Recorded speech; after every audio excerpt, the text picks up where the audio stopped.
nga may ma nuyu suma party leader and secretary general mooy di His Excellency President Adama Barrow. ñu réew foog ñu waxtaanee ko seet naka lañ mun a def ba gis ne at the end of the day suñ xelaat. ngeen nuyu suñ mbokki seetaankat yi di ko dooree Banjul ba koy na ak ñi nekk si di nuyu suñ guest bi di la nuyu yow mi gar naa leen salaamaaleykum wa rahmatullah. jërëjëf monsieur Dia. jërëjëf gar jaar fa rek nuyu mbokki seetaankat yi soppe programme bi di nuyu Tobaski si bi Ismaila Abdoulaye Cham lu yàggala di dalal suñ gan nga xam ne lu leer nañu isil xibaar yoo xam ne dina dal xel. macha allah.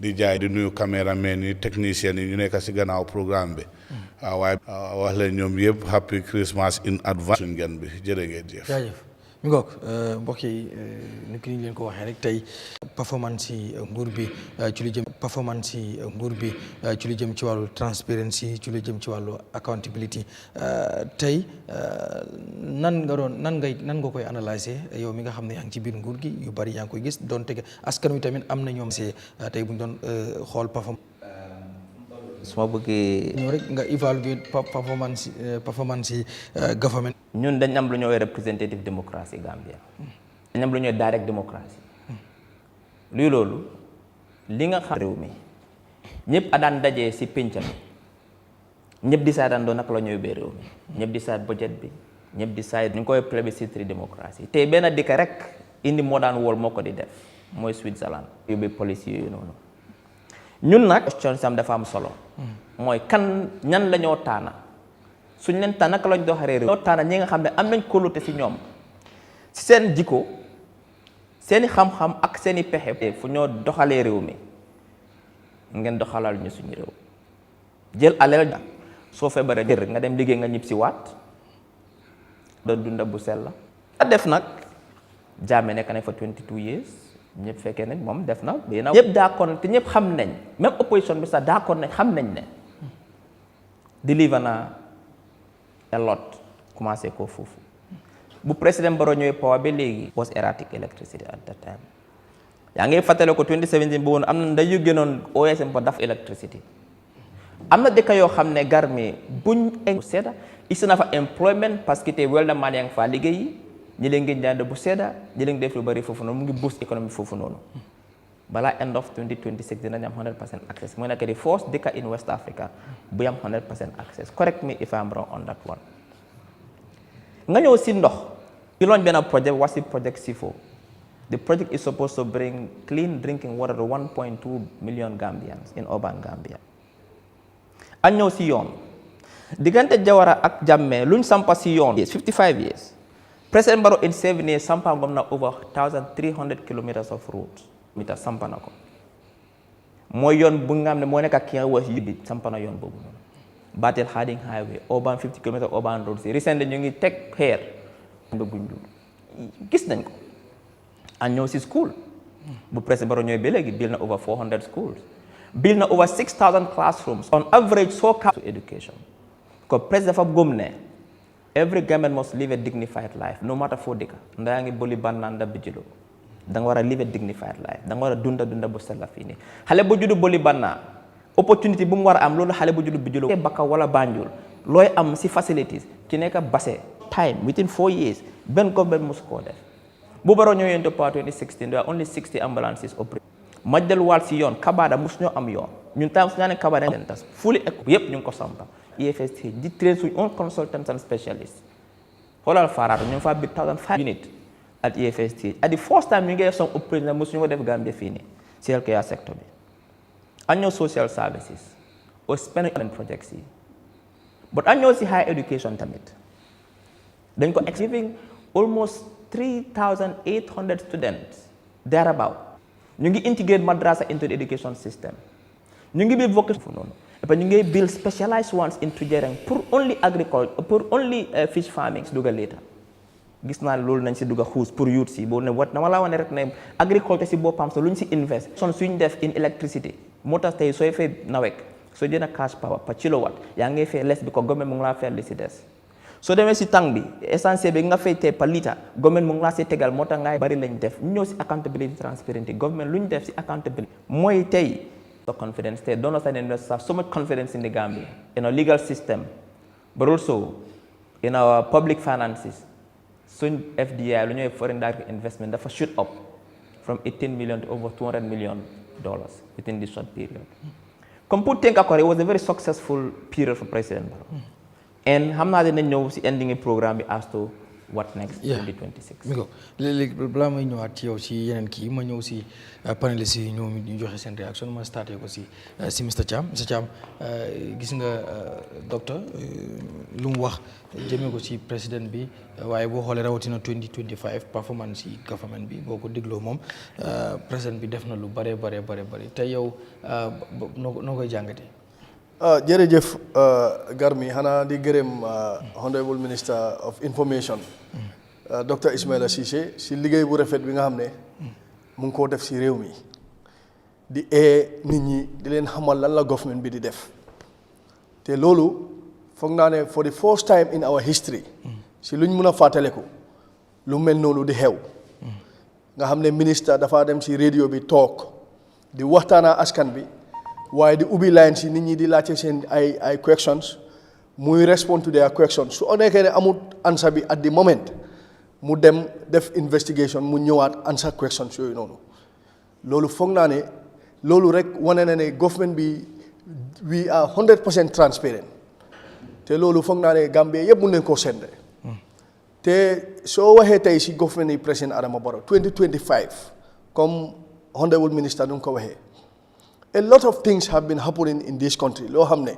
yëpp ay yokkute la te askani Gambia gis nañ si seen boppa te loolu nekkul loo xam ne dañ ko wax nii rek waaye dafa nekk loo xam ne dañ ko gis because bu yàggul dara président bi demoon na Middi Farmer Store te Middi Farmer Store boobu noonu starté nañ ko Barra dem ba Basse dem ba Wuli dem ba Sandu ñëwaat ba Banjul waaye amut fenn foo xam ne dem nañ fa ñu gis askan bi di naxarlu si government bi amut fu ñu dem rek lu askan bi di wax mooy ne jërëjëf président Adama Barrow ak sa government because li nga xam ne moom lañ la santa yaa ngi koo def te ñu ngay gis njëriñ boobu noonu te foog naa ne docteur wax na ko soo ñëwee tey si wàlli courant ñun dem nañ too bi yëpp waaye amul fenn fooy dem si biir Gambia te doo gis ne ñooñu ñëpp am nañ courant dëkk yi nga xam ne tey for example ñu ngi ay 10-15 kilometers off the road soo fa eggee dëkk yooyu yëpp ñu ngay tàkka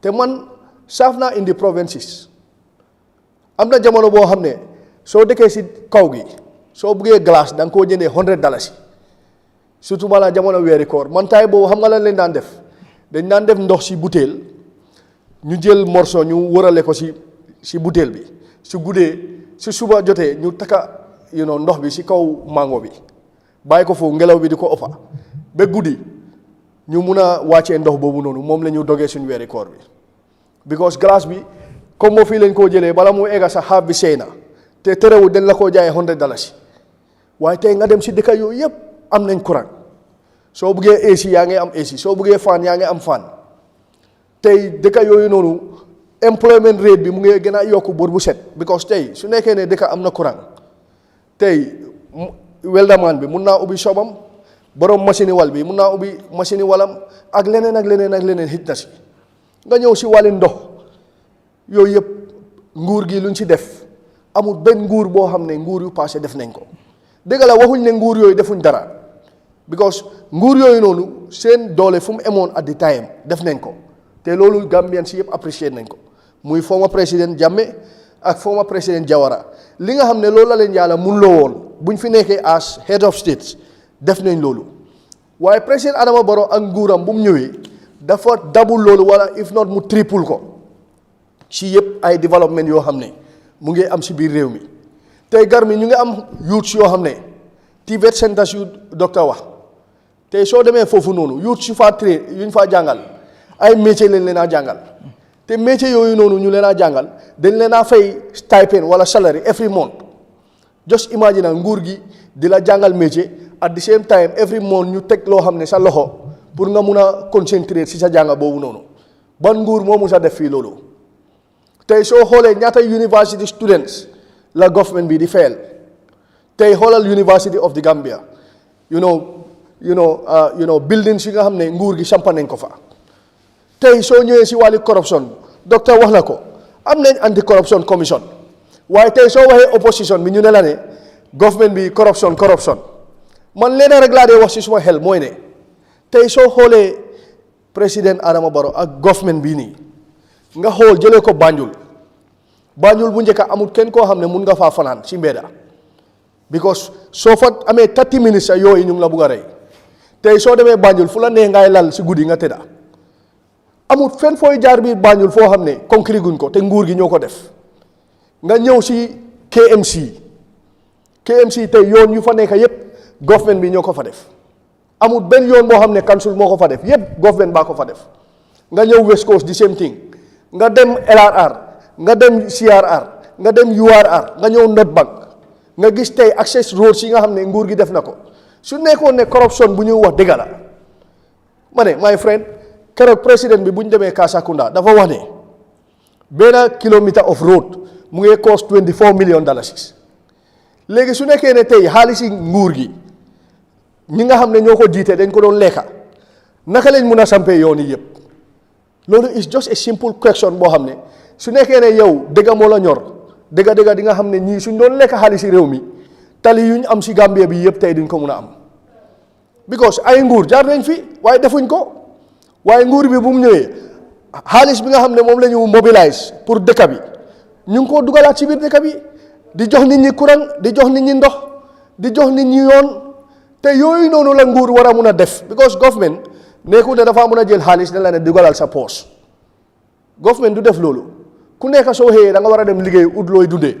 waaye nag at the end of the day soo wàccee sa kër social amenities yi nga xam ne yooyu nga soxla pour sa dunda yomba government bi moo la ko war a providal muy social services te government bii nii ñu ngi koo provide te provision boobu noonu emut si kombo bi kese because soo bàyyee xel ñaari government yu fi romba seen development bi yëpp woo centered within the greater Banjul areas waaye tey demal ba Bolibanda gar mi am na time boo xam ne soo fa bëggoon a dem soo jógut fajar doo mun a egga foofu noonu waaye tey mun ngaa jógee fii nii 2 o'clock bala ñuy wax 8 o'clock si guddi fekk yaa ngi biir Bolibanda di naan ndox bu sedda loolu kan moo ko xelaatoon ne loolu dina am si Gambia bi tey soo demee Wuli time boobu noonu soo waree jaala Wuli foog nga xaar benn gaal bu laa rombale tey président Adama Barrow ak government am ñu ngi fa def bridge yoo xam ne soo bëggee romba da ngaa ñëw rek nga romba nga dem toppatoo sa soxla soo bëggee ñib si mu yombee noonu so obviously man dama foog ne ñun tey as Gambians lu ñu war a def mooy ñu continuer di gërëm nguur gi nga xam ne ñoo fi nekk because li nga xam ne tey loolu leen santa dëgga ñu ngi koo def te ñun su nekkee ne dëgga rek moo ñu ñor nañ nangu ne ñu ngi koo def te ñu ngi si teg suñ bët because lii is a perfect example jamono Yahya Jammeh kan moo ñemee toog ak state minister ngay waxtaanaa moom waxantuma laa ne di ko laaj yéenay sax mun a si tontu kan moo ko xelaatoon si biir réew mi président Adama Barrow bu mu ñëwee ak léegi ñaata media houses ñoo fi ubbeeku ñaata radio station lañ am si dëkk bi tey am na time soo compté radio station yu ëpp 10 tey ñu ngi wax about 40 or 50 radio station si biir dëkk bi ñaata télévisions lañ am tey si biir dëkk bi loolu yëpp kan moo ko fi indi diaspora bi tey Gambian si ñu ngi am fit di ñëw di invest seen biir dëkk soo gisee tey coow yi ciment bi amoon because investment moo am si dëkk bi su investment amutoon kenn du doon coow ciment waaye tey soo gisee nit ñi di coow ne na ciment bi ñëw because nit ñi léegi ñeme nañ pour jël seen xaalis dugal ko si biir réew mi waxantuma laa nag démocratie bi nga xam ne président jox na ko Gambian si nga ñëw si peace tey Gambia bokk na si dëkk yi nga xam ne ñoo gën a peaceful si àdduna bi global index bi lu ñu wax mooy ne Gambia is the 4th safest country so my friend ñun Gambian si gis nañ fan lañ teg nguur gi te buñ demee too bi li nga xam ne gis nañ ko fa dafa digal lu docteur wax fii nii because government su nekkee ne popularité mu ngi wàññeeku su ootee nit ñi dañuy wàññeeku waaye président Adama Barrow too bi ba too bi jeex amul benn meeting boo xam ne waa communities yooyu yëpp génnuñ mobiliser seen boppa waaye amuñ si ñëw kese waaye gërëm président Adama Barrow wan ko ne ñu ngay gis yokkute si suñ boppa loolu nag nguur gu ko def doo ko wéccee ak ñi nga xam ne dañ laa promise dañ nekk di wax te gisuloo benn njëriñ te am na lu docteur wax ci waxam loolu is very important pour ñu laaj ko opposition si because wax na ne government bi ñu ngi am mansa bego every end of month dinañ oo ministre mu ñëw toog ak technicien yëpp ñu waxtaan ak askan bi ñuy laaj ñu leen a tontu waaye ban opposition leader moo mus a jël moto wala mu fay paas dem toog laaj ministre bi ne lii ak lii ak lii ngay wax si dëkk bi ndax dëgg la wala du dëgg musuñ koo def because dëkk bi ñorul leen lu leen ñor mooy every day di criticize government bi di wax yoo xam ne dafa yaa xeli nit ñi pour jaxase askan yi xeli Gambien si waaye fortunately garmi tey Gambien si eewu nañ président Adama Barrow na leen te Gambien si gis nañ ne yokkute leen bugga Gambien si gis nañ ne développement leen bugga te nguur gi mu ngi leen koo jox so obviously man I don't feel ne there is anybody koy mun a convince Gambien yi ne président Adama Barrow is not the best for you ba gaay goom la in 2026. Monsieur Sibi nooy jàngatee kàddu suñu ges bi docteur Ceesay am na ko funo bi nekkul silence please kii nga xam ne wax na ko jëmee ko ci wàllu transparency accountability waaye tamit seen performance overall moom ñu indi teg nañu to from 2017 to 2025 fi président bi fekkoon réew mi ci wàllu electricity ci wàllu infrastructural development ak yeneen yow tey ban jàngat nga ciy def ci kàddu yi nga xam ne yëkkati na ko rawatina improvements yi nga xam ne wax na ne government bi def na ko ci wàllu yoon ci réew yu bari wala sax ci gox yu bari ci réew mi yoo xam ne amuy woon yoon mu def ko yemul ci wax ko rek waaye dafa tudd turi dëkk yooyu noonu yoo xam ne xëy na jox na la ne soo ko bëggee vérifier mun ngaa dem foofu pour nga vérifier ko bot yow ban jàngat nga ci am balaa may dem ci duudu ak ñaawru waaw di rafetlu kaddu yu honorable minister wax na wax yu am solo gom ñun ñëpp xam nañ ne li moo wax ñun lu si bëri ñun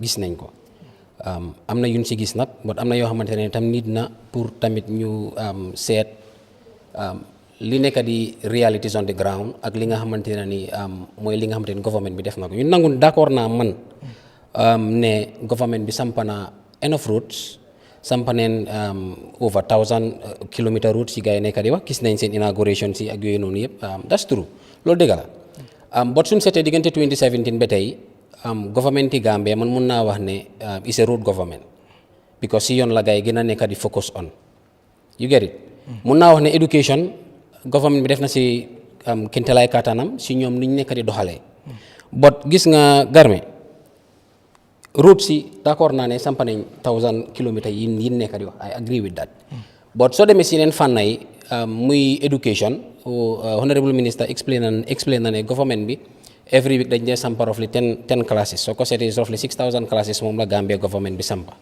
bot foog naa am nañ fi foundation boo xam ne li moo sampa si classes fekku si government bi muy MRC Holland Foundation you get it ñoom ñun gis nañ even inauguration yu président bi ak ministre mi dee dem yu si bëri MRC Holland Foundation ñoom ñoo ko dee def they are donors ñoom ñoo dee ñëw di donate most of the classrooms yi honorable ministre ne ka di wax ni d'accord na ne sampa nañ universities sampa nañ other areas yi nga xamante ne ni but fooguma ne government yi Gambia with its capacity mun nañoo fond ak current budget bi nga xam ne moom lañ allocatal Ministry of Education since 2017 to date I am on record ndax ñoom create neen ou build neen 10 classes per week 6000 classes loolu la mi and I quote loolu la mi honorable minister wax mu ne 6000 classroom du classroom yu ndaw de 6000 we have 1980 something villages in the Gambia soo waree sampa 6000 classrooms loolu mooy village bu nekk ñaata schools la war a am o ñaata classrooms ñoo war a nekk per village just do the math Jibos la nekk di wax ni de ñu ne Gambia has 1900 villages so su fekkee ne government Gambia sampa neen 6000 classrooms man I want to see fan la ak nan la ndax MRC Holland Foundation la ñoo bara la government bi di brag about o li nga xam ne government bi moo ko jël si kopparam sampa ko xam nga li lu doon jëlee Europe indi ko Gambia def ko utee na ak li nga xam ne government moo tiba si suñ tax ko fa si sampa ko su ko government bi lobee non xam nga lobbying utee na ak foundation bu fi nekk a registered foundation muy jël koppar Europe di ko fi indi di sampa government dafa am responsibility dañ leen sànnil karta ñu jox leen kees pour education health care ak yooyu noonu léegi MRC Holland Foundation su fi nekkutoon government bi daf ñu bëgg a wax ne without MRC Holland Foundation ñoom kon duñ doon mën a def lan la Gambia expect from them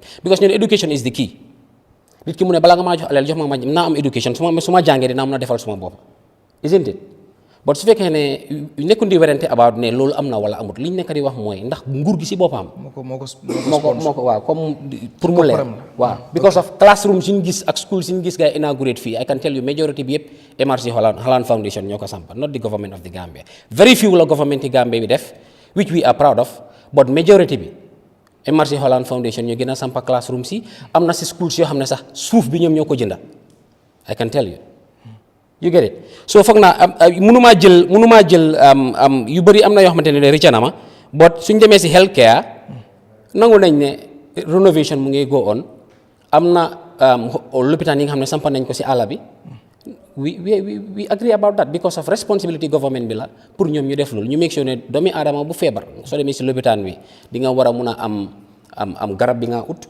di nga war a mun a am li nga feebar bi nga am dinañ la mun a seet suñ la munee faj nga faju fi soo ko munut bu dee am nga ay mbokk o donation bu laa mun a dimbale nga génne si dëkk bi but honorable minister dina agree with me ne doo musa dem si benn hospital in this country nga fekk fa ministre bu rang wala doomam bu rang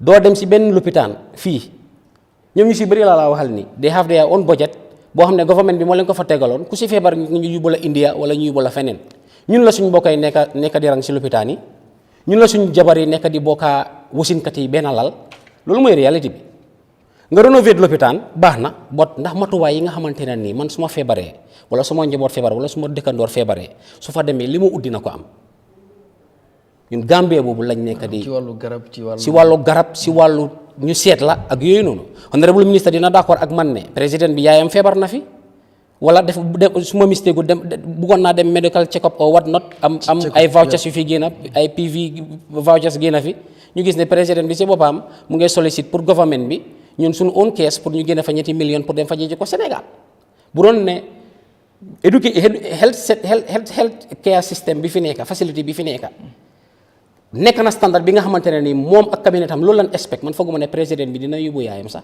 Sénégal fi suma yaay di dem fajoo ak fi maa dem fajoo ak fi suma doom yi juddoo foofu la moo dem balaa moo nekk président fi jabaram juree doomam yi foofu la waroon a dem du dëgg foog naa ñun that type of health care system moom la ñoo ñaan even though government bi mu ngi def lu ñu mun but gëm naa ne dañu ko gën a war a gën a yokka ba make sure ne Gambia delluwaat fi mu nekkoon because amoon na jamono sénégalais fii lan daan ñëw di fajoo ba dem na ba ñu raw nañ ñu because of mun naa wax ne budget bi ñoo budgetal health care system bi war nañ ko gën a yokka because of Gambia nekk di dëkk boo xam ne dëkk bu ndaw la less than 2 millions soo demee Dakar a gis 8 millions Dakar kese so man gëm naa ne loolu war nañ si gën a sukkandiku ñu gi make sure ne health care system bi du nekk health care system boo xam ne ñoom government officials si dinañ leen créatal budget boo xam ne suñu buggee faju ji dañoo dem si biti nañ liggéey lopitaan goo xam ne ñun ak ñoom dañ fa mbokkante ak seeni joboot façon lopitaan boobu la ñoo expect beneen mbir mi mooy health care vocational training center si wax na ne am na vocational training center yi sampa si biti ñun ñëpp nangu nañ ne am na vocational training center yoo xam ne government bi sampa na ko dëgg la bot am nañ fi projet boo xamante ne ni pour ndaw yi la muy RISE project bi is over 90 something million dollars over 6 billion dollars yi jox nañ ko nguuri Gambia pour lan pour sampa moo vocational training center ba pare jox ndaw yi start up bot soo seet demee ba seet Ministry of Youth and Sport man gis naa seen write up yu ngay release ne over 5,000 youths ñoo benefit but 6 billion dollars yi nga ne ma 5,000 youths ñoo benefit why is it that Gambia is a country of 8 regions foog naa vocational training centers yi dañu waroon a gën a rampat yow doo am dono si biti ba pare yaa ngi create sa own budget pour Ministry of Youth and Sport foog naa ne waroon nañoo gën a mun a government waroon na sampa more vocational training centers ba pare pour make sure ne loolu noonu gar mi dina nekk lu government bi di lii honorable minister wax na ne nawet dañ nekk di subvent nawet ba si suñ cash power bi ma daaneel li foofu because of cash power bi man gëm naa ne su fekkee ne government mu ngi cee mu ngi ko subvent man fu gëm naa ne ñun Gambie nii man suma maas gi nga xam ne dama di jënd cash power every now and then ñun yëguñ ko because of bu njëkk soo jëndaan $100 or $200 or $500 lim la daan yóbbu tey beneen i mbir la te nawet mu ngi am government bi jël na bor central bank over ñaata million dollars pour fay car power ship bi ñu ne loolu lañ jël from central bank. So daf laa woon rek ne bu dee subvention bi mu ngi faa dem mais bi nawet lañ nekk di subven but not the cash power because moom cash power bi la wax ne moom la gaa yi nekk di subven but government spend na over 200 million pour car power ship boo xamante ne nii 5 years la fi def si 30 megawatts man gëmoon naa ne 200 million boobu noonu Gambien si government bi su amoon division man gëm naa ne dañ doon war a sampa suñ own power plants because 30 megawatts you need less than $50 million pour nga war a build a 30 megawatt power plant waaye ngay fay car power ship 200 million si time bu fi spend $200 million Gambia xaalis boobu suñ ko dugaloon si power plant Garmi tey ñun ñoo doon supply suñu néegu si ñu jege. You get it ma daanale foofu ñu bàyyi ñeneen ñi dañuy ñëwaat pour si yeneen yi. may nga respond maybe you can take note. Yes Mr Jah nan ngay jàngatee honorable minister lu mu wax lu mu analyser comme year 2025 waaye moom yemul foofu rek yóbbuwaat nañu 2017 ñëwaat ci wàllu performance lu government bi def ci roads ak yu bëree bëri ñëwaat ak ñun tamit ci biiru transparency ak accountability wax ne lu government ni président Barrow def amul benn government boo xam ne def na ko si ba lim yenn examples yow nan ngay jàngatee kàddu yi.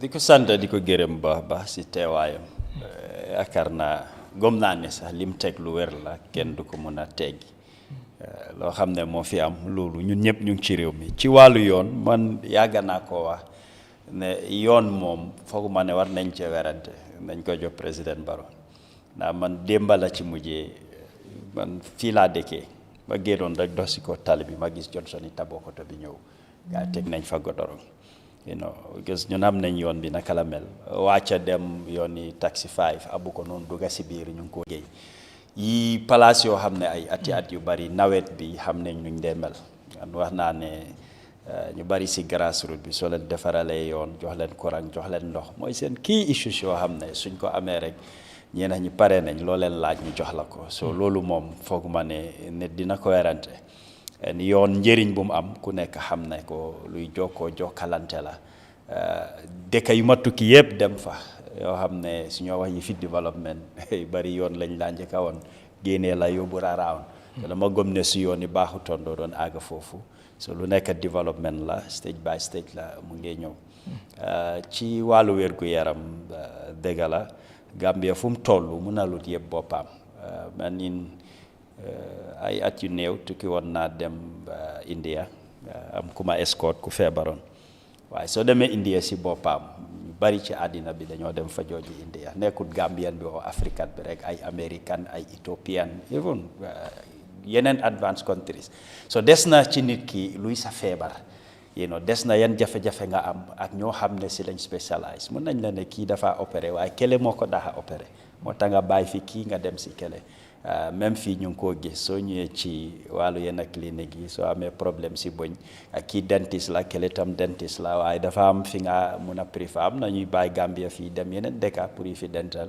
noonu la mel ñeneen dañoo jógee feneen ñëw fii ci loo xam ne ci wàllu dental ak yooyu waaye buñ jàppa rek ne comme Gambian bi rek moo dee tukki dem yeneen dëkk déedéet loolu soo demee ba advanced countries the same thing ñu ngi am seen health sector doo ko compare ak fii waaye taxut ñu ngi génn a dem yeneen dëkk di faju lu ñu gënal nag lu bari luñ soxla ñu am ko waaye développement moom noonu la lu bari dafaa ñëw fan yu néew nii rek gis nañ Cornerstone Group ki nga xam ne bokk na si ki ko jiite di Alaaji Sanyang ci loo xam ne donation buñ isi ci wàllu consignment ak medical equipment yoo xam ne lu toll ci $12 million loolu soo ko xaymaa dem na ba $900 million so moom lim def noonu ñeneen ak ñeneen def ko foog naa ne Gambia dina nekk si beneen level ñun ñëpp dañ ko dee nangu ne nguur munta def yëpp ku nekk am na fi nga féete ak loo xam ne loolu nga war a contribute so diaspora bi tam is very important foog naa ne dañ fa war a taab lu bari te gëm naa tam ne dina am na loo xam ne man yëg naa ko si ay plans yoo xam ne ñu ngi koo def pour diaspora bi seen more of their contribution yu mel nii ak li ko raw niñ cee war a mun a jàppee wàllu education the same thing mbir yi sesut yokkute always dafa war a am pour mun a am waaye li mu wax lay dëgëral ne comme ñëwut rek jox ñu xibaar noonu waaye li moo wax lu am la ñun ñëpp ñu ngi fii dañoo tukki dañoo wër dañoo dem too yu bari ñu ngi koo gis si réew mi lu ñoo séntu mooy pour yokkute gën cee war a mun a am ci fànn yëpp nag yenn bunta yi xëj na waxagut ci laalagut ci bëgg ñoo jiitu paaka ci mbaram nañ ko bàyyi su accès foofu am yum ci teg ñun tam dinañ génn seet nuñ see okkee suñu xalaat ñaawru yow lan mooy sa gis-gis wala sa jàngat ci kàddu yi nga xam ne honorable wax na ko ci lu jëm ci doxalinu président bi ak yenn yi nga xam ne def na ko ci bi mu fi toogee ak léegi waaye rawatina ci at bi 2025. jërëjëf Garmi rafetal lu mu wax waaye man dafa am yoo xam ne xel mënu koo jël ñun ci réew mi lañ dëkka fii nii te dafa am loo xam ne dama dee bugga everybody ñu understand ne there are certain things kenn joxu ko kenn nit yaa ko jox seen boppa Adama Barrow joxuñu démocratie people should understand democracy. It's not a one-man thing. Du Adama Barrow rek moo ñu mun a jox démocratie Adama Barrow joxuñu démocratie doomi réew ñi ñoo toog gis doxalin bu nekk fii after 22 years ne doyaluñ ko bugguñ ñu delluwaat si loolu doxin bu bees dañ bugga ñu sànnil Adama Barrow kat. It's not something given to us by him. We give it to ourselves, including him. So democracy boobu kenn warut a wone Adama Barrow moo ñu ko jox. Nobody can take that away from us in the next 100 years because duñ ko nangu. doomi réew bi ñu ko xee ñu ko struggle because xam nga soo gisee ma ne loolu kenn joxu ko because amoon na ñoo xam ne they were against that struggle in 2016. Today they are in government and they are enjoying. The people who died and struggled for that 2016 mun a am ñooñu dee nañ ñeneen ni si struggle bi dañ dee mënuñoo am even basic health care pour ñu mun a dunda loolu mu ngi fi victims yaa ngi fi soo buñ faatee it's not something loo xam ne nit mun na koo wax nit o rocket science la lii du rocket science lii du arithmetic boo xam ne yow da ngaa jël formula pour ñu mun a arrive at the destination. No, we all see in these things. Roads, quality of the road moo am solo. Million yu ñoo dégga yëpp di wax ne dafa dugga si road ba pare dafa am benn wax boo xam ne nit yi dañ ko dee wax ñu nekk si nguuri Barrow nañ ko bàyyi di bugg a wax ne nguur yu fi nekkoon Barrow lu mu def si 7 years or 10 years ñooñu defuñ ko waaw góor dégga Barrow lu mu jël si bor in 7 years in 55 years Gambia jëluñ ko si bor loolu lañ war a wax 38 billion. We're talking about that for 2 governments. After the 38 billion, it rose up to 120. Then Kofi Ohon, Minister Bibuga ko downplay. Legi audit reports here, everything is showing that we are vindicated. Lolu lañ wara wax waaw góor Barrow lum def kenn defu ko. Why when you come to roots, dañu wara fàtte from independence. Gambia bi ñoo wax nii ñu dëkka si obbi si kaw bi.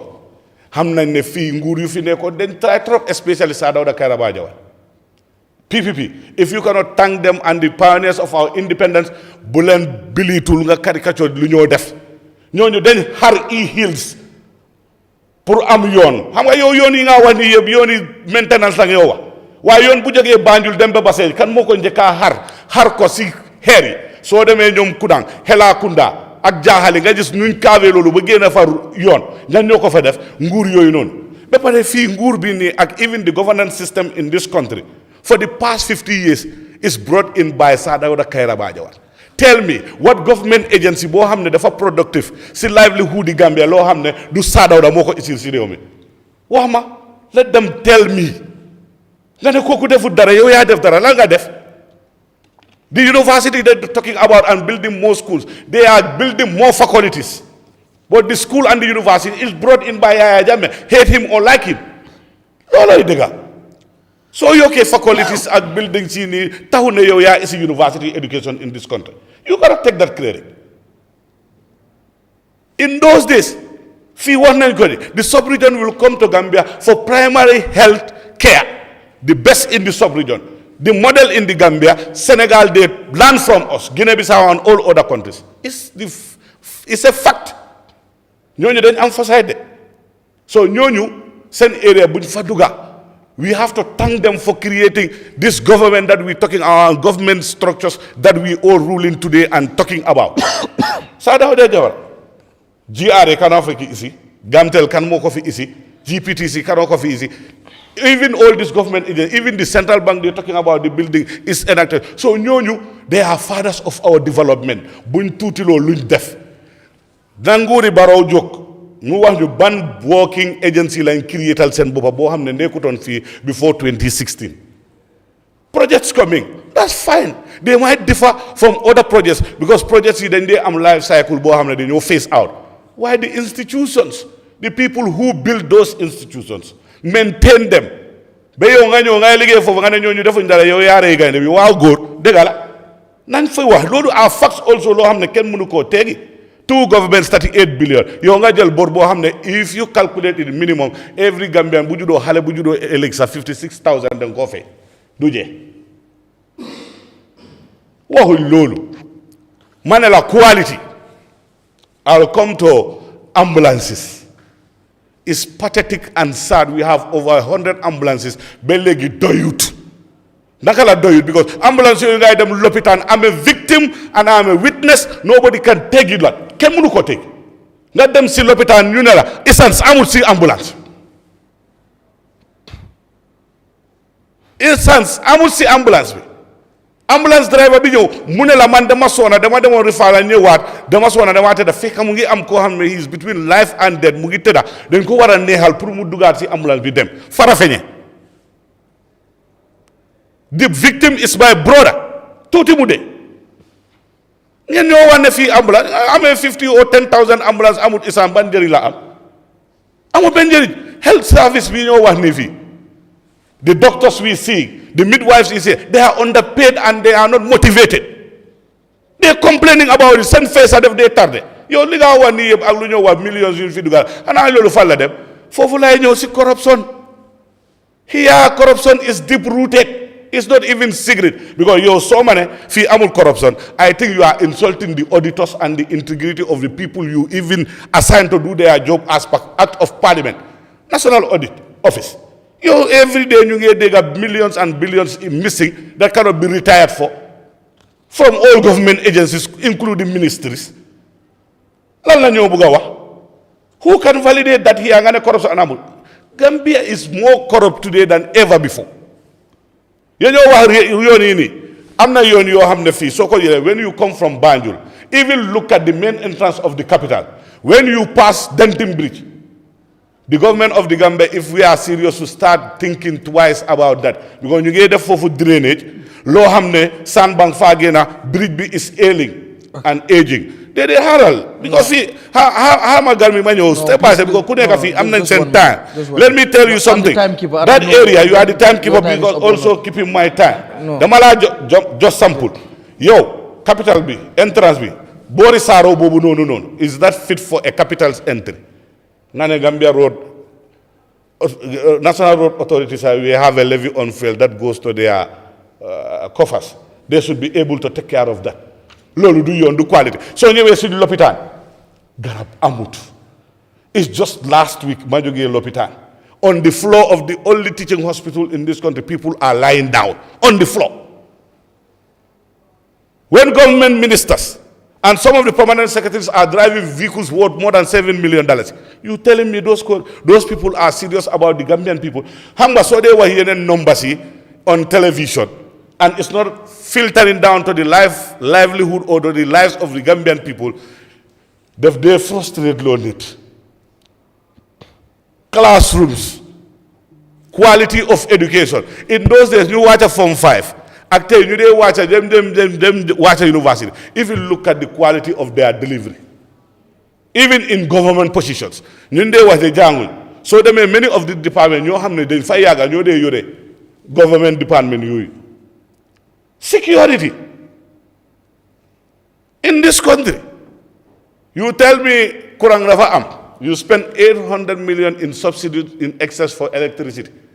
electricity léegi lañ koy dee gën a fay ñun suñ area fii I live in Kunkujang duñ dee am dox man duma dee am dox if you want you open it and call the alkali there man duma dee am dox even kurang xanaa du ñoom fii lañ toog ma ne xam nga lan la du bàyyi ma let me learn when you were talking I didn't interject and when you do this when you start I start interjecting ñu ne ñaaw nii déedéet if you feel like it's not comfortable with you you say things I don't feel comfortable with I accepted it as because it's your opinion. Okay, go ahead. Man maa laa wax Kunkujang fii amuñ ndox duñ dee am ndox nawet noonu seen pompe bi fan la dee dem courant bi fii ñu fa dee nekk kimit kama nga ne ma courant dafa doy fan la courant doy courant fii dafa doy ban boor courant dafa doy da nga war a génn sax Christmas bi nga dem si yeneen area nga fekk the darkness that is there you telling me courant bi dafa doy fan la doy after 800 million you spend on that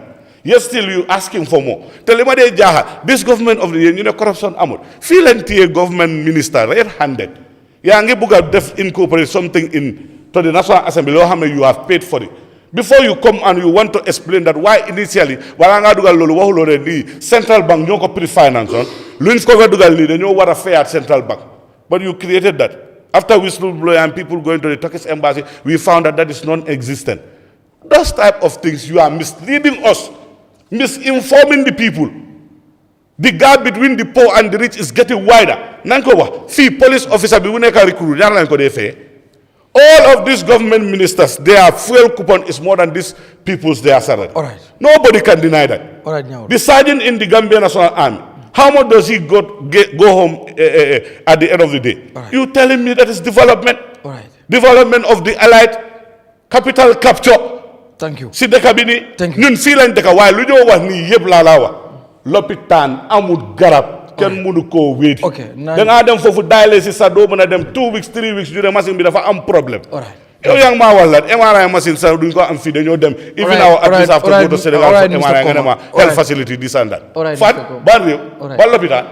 all right Mr. Koma all right mi ngo Sunu Réew la and of course tey mooy last episode of the year ku nekk sa xalaat ni ngay jàngatee that's very normal yéen miin ngeen ko gis naa seen messages yi xam naa ne dinaa ci ñëw ci kanam incha allah balaa ñuy kii ma ñëwaat si suñu guest bi honorable balaa may ñëw beneen correction bu fekkee paralysie seen réaction dafa am loo ci bëgg a tontu wala leeral yoo ci bëgg a indi mun naa la bàyyi nga ñëw ma doogoon indi correction. Respond to because make now some very important points. Okay. About Emerson Foundation. Obviously, they are partners to government. Government la ñoo liggéeyal. Most of all the classrooms in the government mu ko build, they do it with Emerson Foundation. So gis loolu am tam because we created the environment. Moo tax gars yi ñëw di partner with government. Da nga war a understand ne Gambia tey suñ development budget and suñ development support is mostly from donors, but also from GLF, mooy government local funds.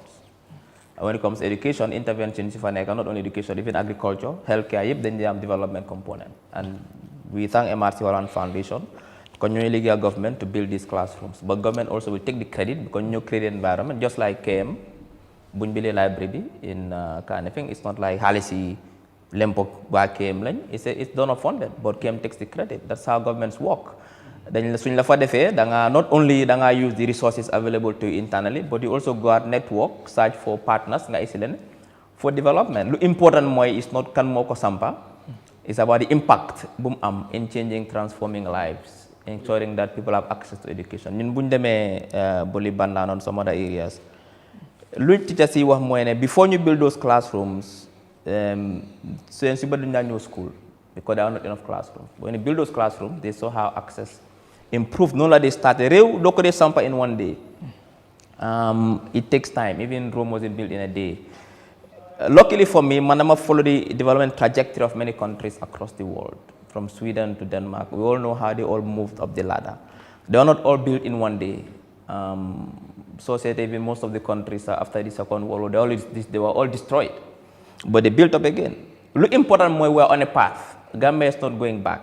Nobody can tell me based on the data we are going back, we are going ahead. Yes, there are still challenges. Can we expect perfection? kula wane everywhere is perfect, dafa walu ko neex rek. There are still challenges, but the most important thing mooy ne we are on a path towards transformation. Li la wax ne mooy ne démba li fa nekkoon acte at least gis nañ improvement in every sector. That I think everybody agree on loolu. See roads, did we see improvement? Yes. Could we do better? Yes. Education, did we see improvements? Yes. Could we do better? Yes. Ak yu bare on that front. But nga ñëw si energy about the subvention. If you subvent NAWEC, it means you are subvent citizen bi, because it means that NAWEC's operational costs are reduced. Because the reduce, you feel it in the cash power. It means now you do charge above the more charge. So if you support NAWEC and support citizen, you see it in the because Gambia, unfortunately, since independence, we did not have green energy. Heavy fuel and there is generators. The fuel is imported from outside. So if the world market of oil goes up, obviously operational cost goes up. Yeah. And also our grid is outdated. We have not invested in the grid. Because right now I found three components: generation, transmission, and distribution. You invest in CBN for the past 25 to 30 to 40 years. Invest in generation because we just focus on the generators in AM. Legal government built 23 megawatts in Jambur. You get commission 150 megawatts in Soma, just to go to green transition. You get also import from other countries, but it's cheaper because it's scale. More than you build this 225 kVA per import bulk from other countries. Energy amud politics, amud frontier. Today, there are gas pipelines in Estonia, them Germany. Tay amna de kamne in Latvia, no they supply Norway, kurang. So da nga say because market being said, fan nga ko muna ame cheap. If, for example, Gambia can get it cheaper from Guinea Conakry by buying bulk, it's cheaper than AMSA own thing. You buy it from outside. It's called comparative advantage. That's how it works. That's how the energy sector works. So right now, as a government, we've diversified. You can build the green infrastructure here by 150 megawatts in Soma, 23 megawatts. But also we are buying from outside because it's cheaper to buy from outside because energy amud politics amud frontier.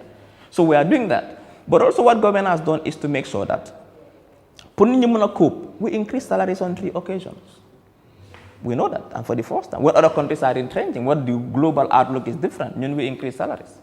So when it comes to energy start, but also another point that is very interesting, I think it's in the health sector.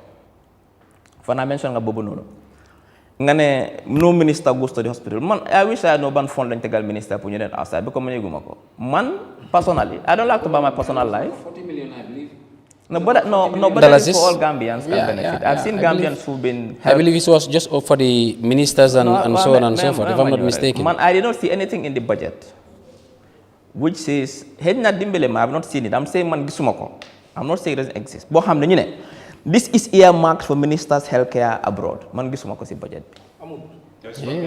It's for Gambians. The man Gambians so they need surgery in our hospitals. They've been set to go outside. Man, personally, Ismaila CeesayTopics, and I'm on record. Small dom boom February, EFS TV was in children's ward, and she got the best service. Maso madam play for a month, twist my uncle be. EFS TV them. They are there. Lol was a couple of months ago. Fofla for X-ray, and when I saw the X-ray room, I was shocked that we have such an X-ray room in the Gambia. Man, Fofla them. Man, even the one needs a brand new private because what you can get. So the soon cardio unit B is brand new, fully AC. I wish legi we go to these places and see. Because sometimes when you talk, right? Li amud. Yes, there are challenges, but these challenges are not insurmountable. What we are saying is that there is progress, and I think everybody agrees to that. You don't feel that everything is perfect. No, but there is progress. There is big progress in the Gambia. Let's look at security. There is progress in security. The Gambia is very stable, secure democracy. Very secure, stable democracy. And they talk about Barojo democracy. Nobody is saying Baro personal as a person gave us democracy. But his government created an environment for democracy to thrive. You'd see came out, they toppled the government thinking that they want, but they are more repressive in Mali. Imambi influence na you see, but what's happening there today? Did they have freedom and democracy? No. But what we are saying is that, by and large, just to respond to Mr. Sibi, These are the issues that are happening. And that should be the political debate. And that I've always emphasized. Debate should focus on lan la government bi nekk di def and what are they doing wrong. And that is why the opposition comes into provide an alternative. The healthcare sector today, same programs and policies are leading to this outcome. When we come, this is and we focus the debate on that. That's how I see it.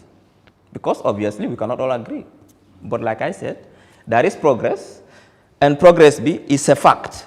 Nobody can tell me that Gambia is worse off today than it was 10 years ago. Nobody can tell me that. Because all the indicators are saying something different. In every aspect, in every sector, we have done improved.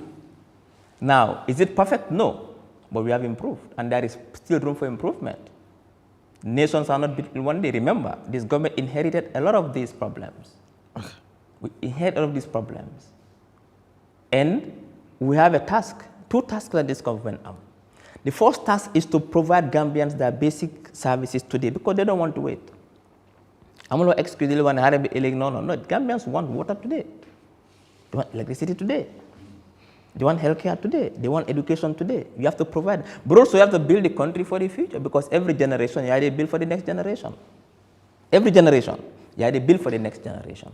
You build for the next. That's how countries more develop long-term development planning. Today, the previous government, 25 years, should have sat and looked at trends, population trend. In 2025, Gambia's population will be 2.5 million people. What would they need in terms of water? What would they need electricity?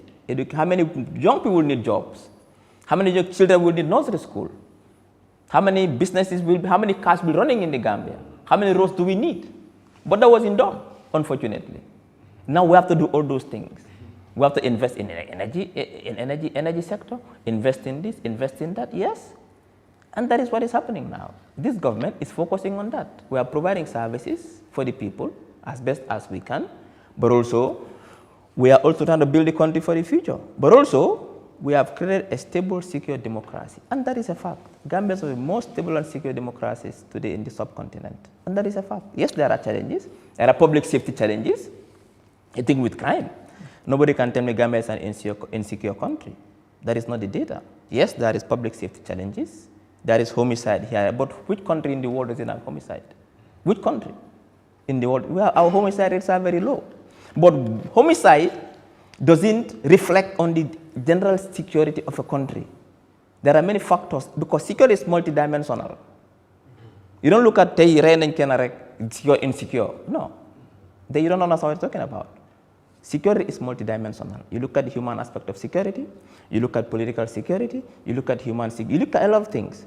Now, countries today in Australia, 2 weeks ago, Bondi Beach, 2 gunmen went to the beach, peaceful beach, killed almost over 10 people, I think. Do we say Australia is insecure? No, we are not saying that. It's one of the most secure countries. But crime happens in Sweden every day. There is gang violence in Sweden today, one of the most secure democracies. But did we say Sweden is insecure? No. All these are challenges, public safety challenges, and every country goes through these challenges. What determines a good government is when you face these challenges, how do you deal with these challenges? That is what is important. That's a challenge of public safety. Challenges yi nan la ko government bi di facé nan la ci government bi nekk di def because of yaa ngi wax waxi comme ñenn ñi nga xam ne ñu ngi leen di faat not rek comme ni nga ko waxee but lan la ci government bi def ndax mu ngi government dafa invest more in security apart from the security sector reform, new national security policy, new national defense, the legislative aspect but also the pragmatic aspect of it. New Yorker ñu ngi jël more police recruits ñu ngi leen a train. We are focusing to ensure that the police is more professional, more ethical.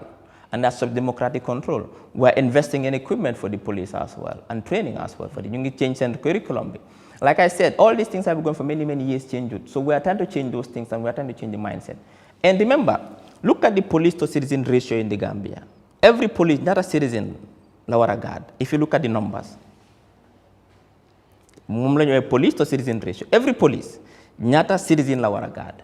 We're going to have how many police in every house, in every street, in every shop, and in every, we don't have, it's not, no country does it. Homicide happens, that people who know each other. So what happens is that What the government is doing is to do as best as possible to promote public safety, and that is what we are doing. Investing in the police, investing in their resources. No, Nyaru, please, Michael. Investing in their resources. No, no, don't have deglu. No, Nyaru, no, you have to be deglu. No, you are not the moderator. No, Garmi. No, Deglu ma. Is the moderator, please. Garmi. No, Nyaru. No, I just want to say something. No, Please allow me to say this. This is a forum. This is a forum. I know, but dafa am tamit no. That's regulation. That's regulation. Dañoo waxtaan Garmi. Dañoo waxtaan lii xam nga dafa am loo xam ne man duma ko dee mën a understand because su ñoo waxtaan kenn mënut a nekk di waxtaan yow soo amee loo ko bëgg a laajte sax ñu laa wane déedéet. Non, déedéet yow. Non, Nyaru, da nga man dama bëgg a laajte. yow nga ne ma déedéet. Ñaaru non da ngeen déglu non da ngeen di déglu tamit nga di tingis mooy yow Durja mu la interject nga bañ loolu déedéet man xaaral rek moom su fekkee dafa bëgg Ñaaru man su ma guest bi laa bëgg a laajte soo ko bëggee laaj sa time bu ñëwee am nga 8 minutes soo bëggee nga laaj ko waaye su bëggul nga interject ko maa ngi xaar suma 8 minutes amul problème please waaw ku nekk soo amee so clearly there are public safety challenges. No country is crime free. Every country has crime issues, particularly in a country boo xam ne majority of people are young people. So these things happen. But we are doing best as possible to make sure that we reduce the crime rate and keep it as minimal. But today, in the subcontinent, Gambia is one of the most secure countries. In fact, the fourth most secure country in Africa to travel to. So that's a fact. All right. Léegi ñu ñëw ci wàllu agriculture. Tey ci government bi lu mu ci def boo xoolee 2024 amoon na pharmacie yi baykat yi ñu bari ñu ngi doon complain ci lu jëm ci seen wàllu payoor gi ni ñu ko doon fayee maanaam ni ñu ko digitaliser comme yóbbu ko ci yenn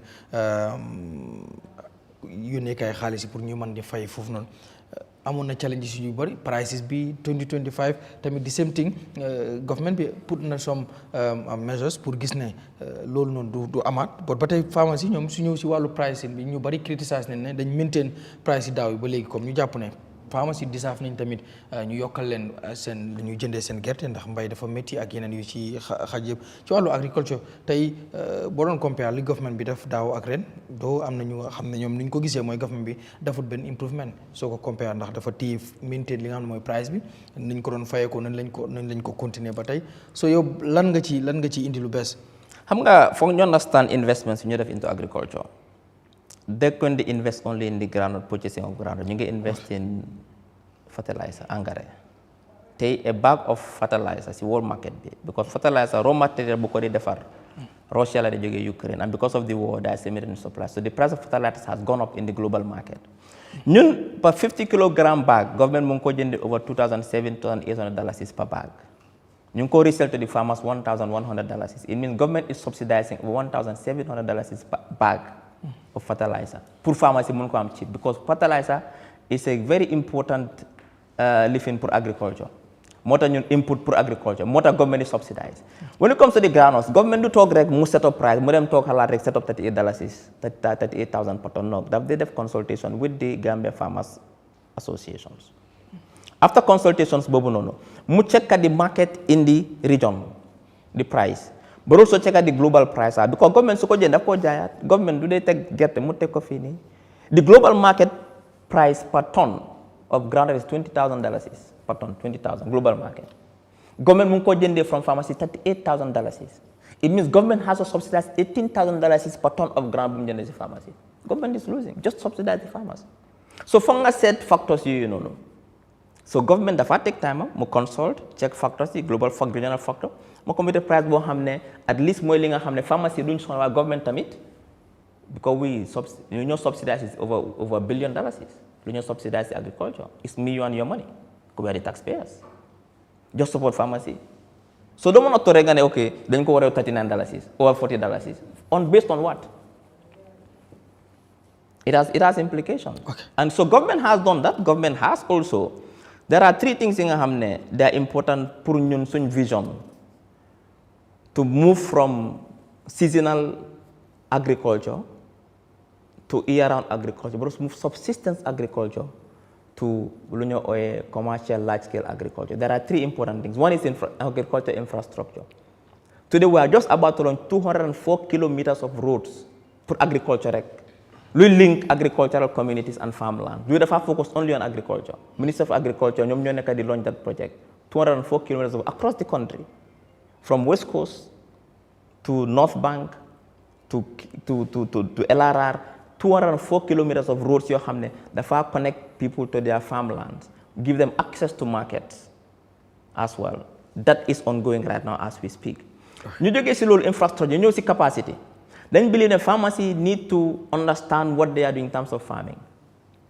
moo tax ñu create that agro business school in Pachar ba moo tax tamit ñu ngi create lu ñoo ooyee mixed farming center in Jambanjili boo xam ne dañ leen teach youth si foofu only on how to do 24 hours vegetable farming with lu ñoo ooyee this li fi nakatola this fatana, but that's what they do there. 24 like round the year develop vegetable farming. Lola ñaka def fofu in Jambanjili. It's called the mixed farming center. With greenhouse is more for neka. It's a kind of a technology for farming so that they can learn best practices from other countries as well, particularly China. So we are doing all these things. The third thing mooy access to capital. Farmers yu bari amuñ access to capital because why? Banks don't give loan to people ñam amuñ strong collateral. But the government now has decided, this is very recent, to transform Gamisal, bena institution la, into an SOE to be the guarantor for farmers to access loans and capital from the banks to help farmers for that. Recently, Lenko passed in cabinet. So that any farmer, whether young farmer or old farmer, so a loan from the bank, government more guarantee. So in case you default on your loan, loan, because it's important. So access because farming is capital intensive. So government is capital intensive. It requires knowledge in today's farming and technology, but also it requires infrastructure. Lola government nekk di focus on right now. Okay. Mr. Cham, ci mbiru agriculture dégg nga lu honorable minister bi wax ñoom yamuñu rek ci like jëndum gerte bi kese waaye ñu ngi xool feneen ci ñu gën a mën a ñoŋalee baykat yi but bi government bi publicé groundnut purchasing price bi ñu bari dañ ko criticize ci jàpp ne farmers yi deserve nañ better ndax ni ñu ko jëndee woon daaw lañ ko jëndee ren rek te gis nañ ne tamit soo xoolee ci yenn offices yi wala ci public service bi ñu ngi yokk seen salary te farmers yi tamit loolu mooy seen salary mooy ñuy bay dem jaay seen kii yow nan nga jàngatee moom lim wax ci efforts yi nga xam ne government bi def na ko moom. jërëjëf Garmi once again di gërëm honorable minister Dr. Ismaila Ceesay si leeral yi nga xam ne mu ngi ñu koo leeralal because man tey dama mel ni dama toog fii pour jànga because lu ma dégg mu koo wax man xaw ma woon ne government yi Gambia ñu ngi def lii yëpp tey si réew mi te lii is important loo tax dëgga tey ak lu métti ki nga xam ne réew mi rek moo la ñor xam nga ne dëgga président Adama Barrow ak nguuram dëgga fu ñu jëlee Gambia ak fu ñu ko yóbbu tey Gambian si gis nañ si seen boppa te amul kenn koo xam ne wax na ne government yu fi nekkoon defuñ dara amul kenn ku wax loolu fii nii ñun ñëpp nangu nañ ne government soo buggee nata développement bi fan la toolu foog nga compare ko ak nguur yu fa jàlla dëkka sooy xool ndax mu ngee jëm kanam wala mu ngee dellu gannaaw dangaa xool nguur yu fi nekkoon lan lañ def ak tey nguur gu fi nekk lan la nekk di def ndax ñii ñu ngee def lu ëpp ñële luñ defoon foofu nga mun a measure développement bi te tey suñ xoolee ñun ñëpp nangu nañ ne ñële try nañ def nañ lu ñu war a def waaye nag kii tamit lu mu def foog ñu wax ko te kii lu mu def moo ëpp ñële lu ñu def loolu noonu is a fact mun loo ko weddi tey soo ñëwee si wàlli agriculture farmers yi si seen boppa farmers association bi si seen boppa barki déema génne nañ press release boobu lan lañ fa wax ñu ne ñu ngi gërëm government ni Gambia this year nuñ handulee agriculture season bi nit ñaa ngay jot seen xaalis on time seen gerte yi ñu ngi ko jot on time fu ñu nga xam ne foofu la ñu seko yi nga xam ne foofu la ñu store gerte yi li nga xam ne moo fa war a xew yëpp mu ngi faa xew on time bu yàggu dara docteur foog naa ne Ministry of Agriculture ñu ngi fi doon séddale machines yoo xam ne machine yooyu noonu farmer béykat yi lañ ko jagleel si seko yi pour make sure ne gerte bi su ñëwee li nga xam ne loolu la war a process bu mu war a jaar yëpp am nañ machine yoo xam ne tey combine harvesters yi am na tey fu nekk indi regions te loolu Gambia mu ngi koo doog a am depuis Gambia nekk Gambia tey soo xoolee pharmacie ñoom seen boppa suñ demee ba wax ne kontaan nañ si nguuri Gambia man mi nga xam ne du ma faama naka laa mun a waxee ne government bi defuñ lu ñu war a def su nekkoon ne government bi defuñ lu ñu war a def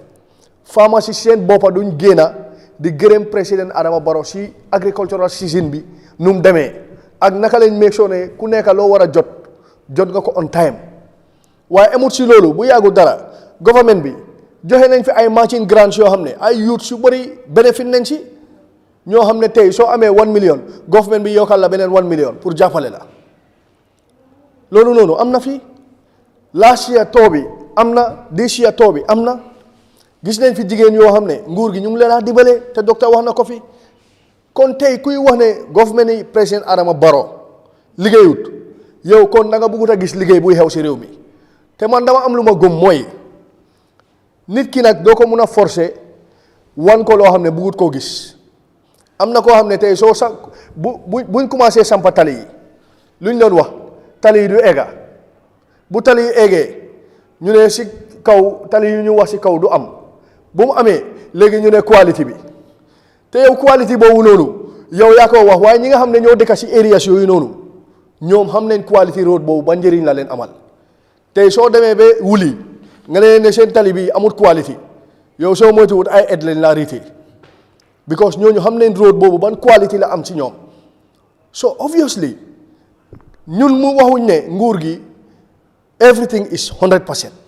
Nobody is saying that because Gambia suñ economy bi tey soo ko compare with other advanced countries di nga gis ne Gambia is suñ economy is very low compared to those countries waaye tey ndax loolu tax na lu ñu war a def nekkuñ di ko def obviously nguur gi ñu ngi def lu leen war tey soo demee Amérique sax am na ñoo xam ne pour ñu faju dafa metti si ñoom soo mënuloo wax ne kon Gambia duñ am challenges in the health sector loolu mënut a possible waaye nag ban jéego la si government bi def loolu nga war a appreciate su nekkee ne yow réew bi rek moo la tax a jóg because tey lopitaan bu ñu samp fii Farato I think ne is the second biggest hospital in West Africa apart from Nigeria because man def naa research tey da nga bëgg a wax ne loolu noonu su paree ñaata Gambians ñoo mun a dem foofu tey ñu faju ñeneen ñi ñu ngay jógee yow ñooy wax ne nekkuñ di jógee Sénégal di ñëw Gambia ba léegi demal si frontières yi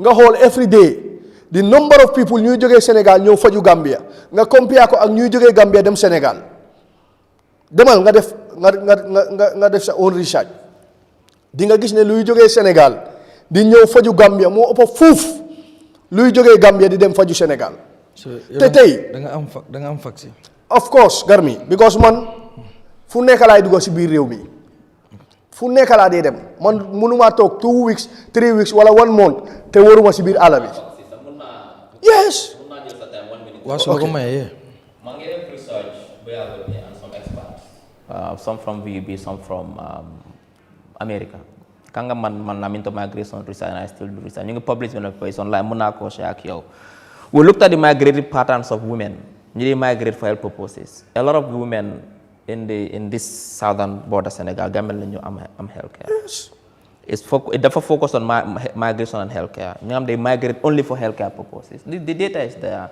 a lot of people feel nañu because fii moo gën a cheap one of the cheapest healthcare suñu am because fay Gambia da nga pay $25 nga am lépp it's the cheap one of the cheap I don't even see anywhere which is cheaper so just to add to that. Thank you very much even foreigner sax $100 nga fay loolu fan la am Sénégal tey soo fa war a faju benn 2 hours lu mu bon moon di nga spend $3,000 te man xam naa si lu ma óor because am naa mbokk boo xam ne currently maa ngi ko fayal pour mu dem foofu noonu te kooku sax foofu la nekk mun naa wax loolu maa ngi ko fayal pour mu faju foofu noonu te man xam naa ñaata la dee spend every time su demee si lopitaan bi so obviously kon soo waxee ne Gambia tey suñ health sector bi dafa dellu gannaaw yow yaa dellu gannaaw waaye Gambia suñu health sector bi is thriving tey gis nañ fi operations yoo xam ne depuis Gambia sosu ba tey operations yu mel noonu musta am si biir Gambia tey soo demee Edward Francis Small Teaching Hospital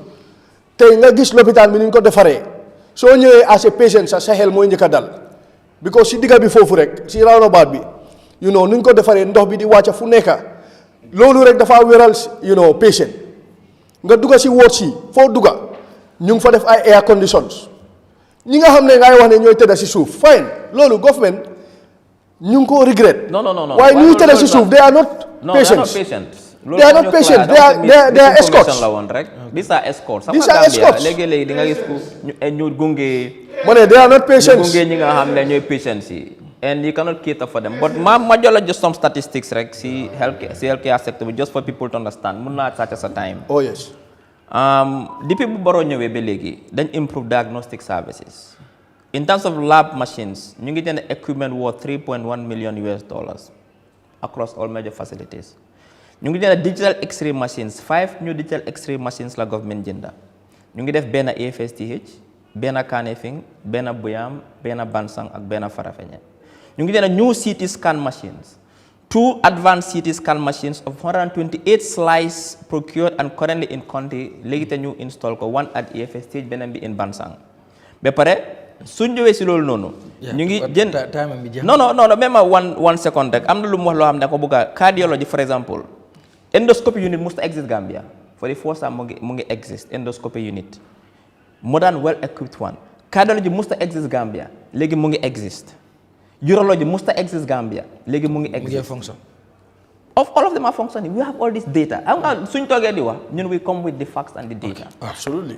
léegi fu ma daanelee rek. waa Garmi même ma daaneel am na loo xam ne non baalal ma rek baalal ma benn seconde rek damaa daaneel si lii rek baalal ma ngir yàlla lu ma bëgg a leeral rek mooy si wàllu school si nga xam ne kii mu ngi ko wax because loolu suma area la man nekk naa teacher for 15 good years waaw même ma benn seconde rek benn seconde loolu laa bëgg a leeral rek si bi lu mu wax si wàllu schools gis nga tey jarul ngaa sori government schools yi nga xam ne ñu ngi ko classrooms yi nga xam ne government ñoo ko foon soo ko bëggee gis yaa ngi biir Wellingara doxal fii suñ Jubalia classrooms su fay nekk yëpp they are funded by the government tey soo demee most of these ministries yuy am nii right now ñu complexe yi xaalis boobu noonu ñan ñoo ko nekk di sponsor is it not the Gambia government tey am na tali yoo xam ne based on local resource mobilisation yooyu la xaalis boobu la government bi di jël di samp ay yoon.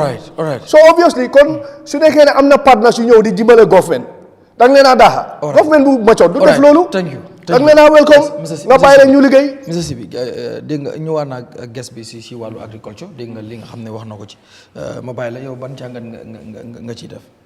waa xam naa man dama def daaxee ganaar forale ne ni because mu ngi am leneen lu ma si bëggoon a ñambaas sànq bëgguma ko woon a interject because wax na ne honorable minister wax na ne because of cost ñoom dañ dee bàyyi xel o dañ dee seet how cheap or how pour make seen own comparative analysis on yeneen dëkk yi nga xam ne ñoo na jegeñ su fekkee ne electricity is way cheaper than the country they can just outsource it from those countries but dafa delluwaat back to question bi li ma doon wax rek sànq mooy sum see soo delluwaatee back to lii bi car power ship bi soo seetee 30 megawatts of electricity government yi Gambia fay na ship boobu over $200 million ci 30 megawatt yaa ngi jëlee Sénégal 50 megawatts you are paying less te soo seetee yow pour nga waroon a build sa own power plant bu laa jox over 150 megawatts you are spending less than 120 or 125 million for that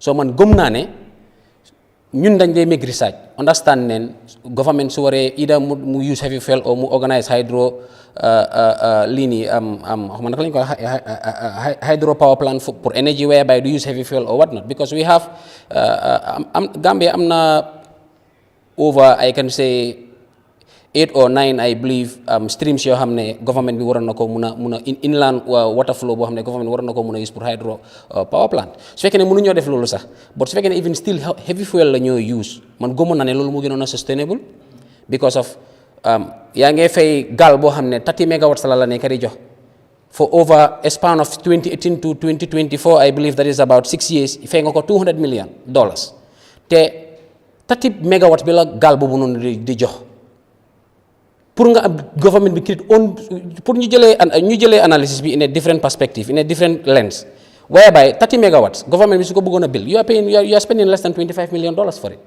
léegi nga gis gaal boo xam ne mu ngay ñëw def na fi 8 years government bi spend na over $200 million si gaal boo xamante ne 30 megawatts mi la jox na government bi $25 million la waroon a fay pour so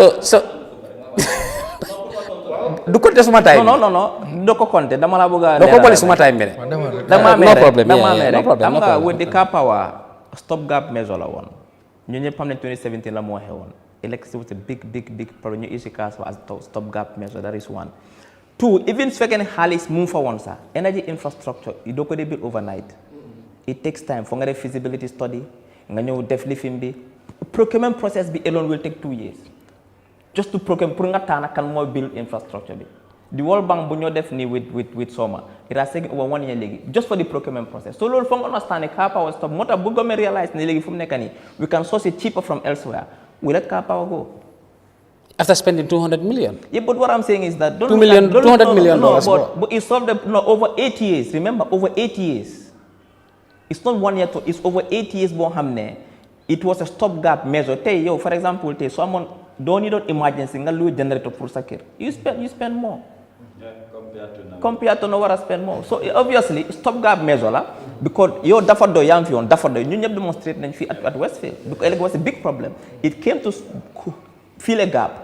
When we say we can source from outside cheaper, we cancel the contract. Yeah. Still, man, I'm not borbo man nango. I'm not borbo man nango. Because of society, 30 megawatts la car power neka dijo. So calculate 6 years if you car power def. Government be fayna car power over $200 million. Legi divide ko by 6. The flower rek ne car power generator bi ci bopam it worth $30 million. Gal bi ci bopam lolu la won. Yow at bu deka yang ko jox billi let's say 20 or yang ko jox more than $20 million. The gal be worth about I made the research. Gal be worth about $30 million. So man lolu moy man suma point of argument fofu la ko pek. Pour dem ci agriculture garmi man gom na ne am government Gambia still comme lima fi waxon rek jamonoy Jawara ba tay société Jawara lim daan cultivate ci gerte ak malo bi mu ëpp sax lu Yahya Jammeh doon def. Société tay so defé comparative analysis nga set li Yahya Jammeh doon harvest ji régime am muy ci gerte bi muy ci malo bi is way more than government Adama Barrow. You get it? So yeah, hi, far. Do they follow statistics? Oui ma, you study statistics. Do bena. Isa dawda kay ba Jawara way far. Mom lim dan harvest annually ak lim don jox pharmacy mo la wone sen yield was bigger. So ñëwé Yahya Jammeh li Yahya Jammeh even harvest lu government Gambia harvest 2016 sa mo ëpp lu government Adama Barrow harvest from 2017 to date. So ko compare year by year in year out. So no bul ko jappé ci population. We are not talking about population, we are talking about the farmers. We are talking about agriculture, the backbone of the economy. Man dama gëm ne Gambian government bi lu ñu waroon nañ ko def mooy naka la government bi di productive naka la farming sector bi di productive gis nañ fi government bi gis nañ fi Gairaf project bi waxoon naa ko fi over $2 billion lañ jox government Gambia président bi lu mu def mi di people store wër di joxe ay chèque instead of suñ pharmacie suñ béykat yi nga jënd enough tractors nga jox leen ko ba tey lu ñu gis mooy da nga farmer bi dafa am pour fay 600 million also pour nga war ko mun a da nga fa fay 600,000 sorry pour nga war ko mun a prioritize pour mu war a mun a am caterpillar so man dama gëm ne affaire yi warta am rek si distribute fertilizer waroon nañoo mun a am matuwaay ak xalaat boo xam ne government bi dafa waroon na ñëw tey xoolal tey mi mango ñaata mango fi dee yaaxu government yi Gambia wonjo sax mënu ko defar pour jaay ko grano kick sa government yi Gambia mënu ko defar pour jaay ko te suñu jigéen yaa ngi ko non liggéey what I am saying is government dafa war a productive liggéey government la we are a tax-based economy. Government is productive, create more jobs. Don't want to rely on civil service or a police officer or army. 100,000 youths they graduate every 5 years. Honorable Minister, government in Gambia or the Senegal. Lala government be def pour wara gëna empower youths, pour wara gëna mëna create more things. They create more SMEs, give them the funds. Gerte bi ñoo jëlé Gambia fi Senegal dañ ko make one end product. Chocolat bi fan la dee jóge du Sénégal gerte bi ñu ko defaree fan la dee jóge Sénégal ak Gambia Mali you get it so man dama gëm ne Gambian government bi soraan sak mango yi yaaxu garmi government yi Gambia waroon na nekk government boo xamante ne ni yow government bi mu ngi indi machine yi bees gerte bi ak pour war koo mun a defar pour mu gën a mun a baax pour ñu mun a am naka lañ koo peesee mu correct man gëmoon naa ne waroon nañ see boole ay machines yoo xam ne government bi dafa productif yow société yow li nga collecte si taxe 20 or 30 billion yaa ngi dem di leb si biti over 20 billion pour yow sa at bi sax pour nga mun a am ak grants yi nga am pour nga mun a am sa fere man dama gëm ne agriculture bi rek waroon naa mun a save dëkk bi we have fresh water swamps Gambia waroon naa mun a béy January to December su bu doon ne béykat yi jox leen pompe suñu nit ak materials yu nit, not just fertilizers, because fertilizer bi moo tax agriculture sector bi mu ta develop, because we have lot of fruits yoo xam ne government bi digga su doon ne ñor na leen pour Gambia mu productive, I believe ne daf doon mun a create more jobs. Government bi dina productive dan collect tax ababor yalwaan si biti pour mun a meet up suñ lii. Yow ministre nga dawal moto 7 million 8 million OIC bi ñaata moto lañ fi indi 12 million pa moto si luñ dégg ne loolu lañ jëndee moto yi, but mënu ñoo invest on equipments yoo xamante ne dafa tax Gambia mu productive. Sénégal yow fii tey soo demee si bitig bi minti juice yi nga naan sax fa la moo jógee. Gambien moo war a dem si biti jënd ay machine pour war a ñoo defar juice because of products yi moo war a use amu ko fi. yu si bëri daf ko import, price bi is over $30. Juice bi jógee Sénégal sax moo gën a yomba private individual bu moo defar bot. Dama gëm ne government access bu mu am fekku si private citizen bi. Man gëm naa ne political will bi su fa nekkoon Gambia waroon naa gën a mun a productive through our agriculture sector. Ba pare gëm naa ne lu jawar a doon béy te jamono boobu noonu tey tool si am pour war a yu gars yi ni ñu war a mun a utilize pour béy maalo, man gëm naa ne jamono jooju noonu Gambia li ñu daan import is less than 10 or 5%. Waaye tey cegal lan la Gambia government bi day import, we are talking about over 60,000 tons. Hamidou Dia moo war a ñëw pour save government pour wane indi maalo bu yomba. Government bi waroon naa step up, not just distribute fertilizer mais di people store wër dig béykat bi caay mi jënd gerte ñëw xoolal laas ya li ñu jëndee gerte loolu lañ nekk di jënd gerte at bi te benn kilo bi soo demee si international market bi government yi Gambia mu ngay jaayee gerte bi $100 per kilo. Yaa ngi jëndee si béykat bi kilo bu nekk $38 so in international market kilo bu nekk $100 la moo jot du yow research nga dem si international market bi kilo bu nekk is $100 loolu la moo jot in international market. You can make your own research moom bu dee li ma wax du dëgg you bring it up, but maa ngi laa wax ne international market bi kilo gerte bu nekk is $100. bëgguñ Gambie ni xam loolu. ngay jëndee gerte si béykat bi $38 ndax yow yaa ngi empower béykat bi. balaa moo jot xaalisam dina leb dëkk bi yëpp waxtu bi nga ko indil sax waxtu bi nga ko fay xaalisam daf ko dem fayee bor wala commencé waat from zero. So man gëm naa ne the political will is not there. Government yi Gambie su leen leeroon ne o suñ paree woon pour make sure ne Gambie mu productif ñuy béy suñ maalo boppa suñ gerte yaaxu maalo mango yee sorans yi ñu pour ko liggéey ñu productif tuuti. bon government baro bi mu ñëwee ba léegi lan la government yi Gambie defar. lan lañ mën a produce. government mi ndox sax mënu koo defar jaay ko. Mr Dia ci mbiru agriculture dégg nga li honorable ministre bi wax ci mbir waaye tamit teewul am na ñeneen ñoo xam ne ñoom leneen lañ wax ci lu jàpp ci ne xëy na affaire yi waroon naa gën a mën a ñoŋ ci ñu ngi koy jëndee ci jàppale bi ak ci bari ñu bari jàpp ne agriculture des na ginnaaw waaye ministre bi tamit dégg nga li mu wax ak li government bi def yow nooy jàngatee mbir. waaw li mu wax loolu comme li mu wax ci gannaaw rek lim ñoo jox ci xibaar tubut rek wax mu ngi sukkandeku ci loo xam ne data bi mam Gambien bi fi moo séntu bugga am bari na dafa nekk di séntu lu bari man dama ko dee wax ne buñ fàtte ne tax based economy lañ am ñun tey fu ñoo xayma suñ budget ak loo xam ne loolu lañ nekk di joxe tey any ministry boo dem pour moom mu doxal lim soxla na lu ëpp loolu waaye ndax réew mi tolluwaayam àgg na foofu ba ku nekk mu jox ko lu doy loolu moom amuñ ko so li nga am ci loolu ngay mën a feree sa mbir tey su ñoo wax price yi gerte nguur bi du dee tub rek ne lii mooy price am daf dee xayma seet lu ci ëppa Sénégal ñaata la ñoo jaayee seen gerte bi compared to Gambia fii la dee gën a yombe man li ma ñaax mooy ne liñ am fii gerte bi li ma gëm ne bala ñoo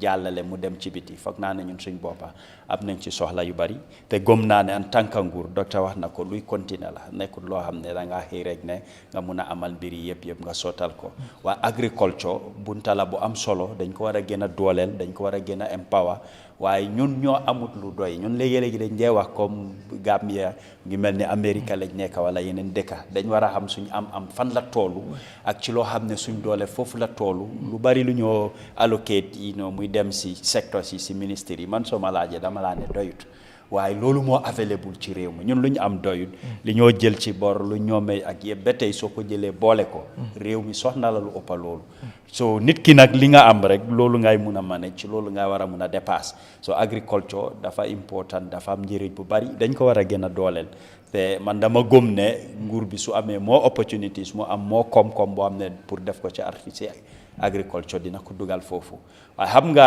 yéenay wax bi ñaar la rek saa yu nekk ma wax ko ne wàllu nguur moom ki ci biir ak ki ci biti la so ki ci biir li moo def loolu la moo ñëw tegal la ki ci biti moom li bëgg a mooy génnal ma dugala so yéenay lu bari looy wax du mën a d'accord ak yow fi nga waxee fooy gisee moom dafaa dem seeti feneen loolu mënut a ñàkka waaye ci wàllu health sector private clinics yi ñu ngi fi dégg la soo fa demee yu bari di nga am opportunity pour garab ak yooyu waaye dafa seer ñaata Gambien ñoo ko mun a afford te foo dem ci ñoom ñu ngi teg seen ambulance fu ñu demee ba Coogle Kanifing wala Banjul private clinics yi laa la ñoom seen boppa foofu lañ yaakaar ñun ñëpp ñu ngi ci dëkk bi fii dañoo am ay mbokk yu faa dem ñun suñ boppa dañ faa dem waaye ñoom seen boppa suñ Coogle Kanifing Banjul foofu lañ yaakaar dañoo taal seen ambulance fa la ñoo dawale te yu bari ñu ngi faa yóbbu ay patients ñu faj leen ba ñooñu mun a am seen boppa ñu doxi seen soxla and comfort bi sometimes moo da nekk di different doo fa fekk yenn rang yi da ngaa mun a am room soo xam ne nit ñi duñ fa bari because of li moo jar la waaye su doon ñoom lu ñoo caaj dafa yomba foofu dafa mel ni yeneen lapitaan yi ñëpp dañ faa dem jooru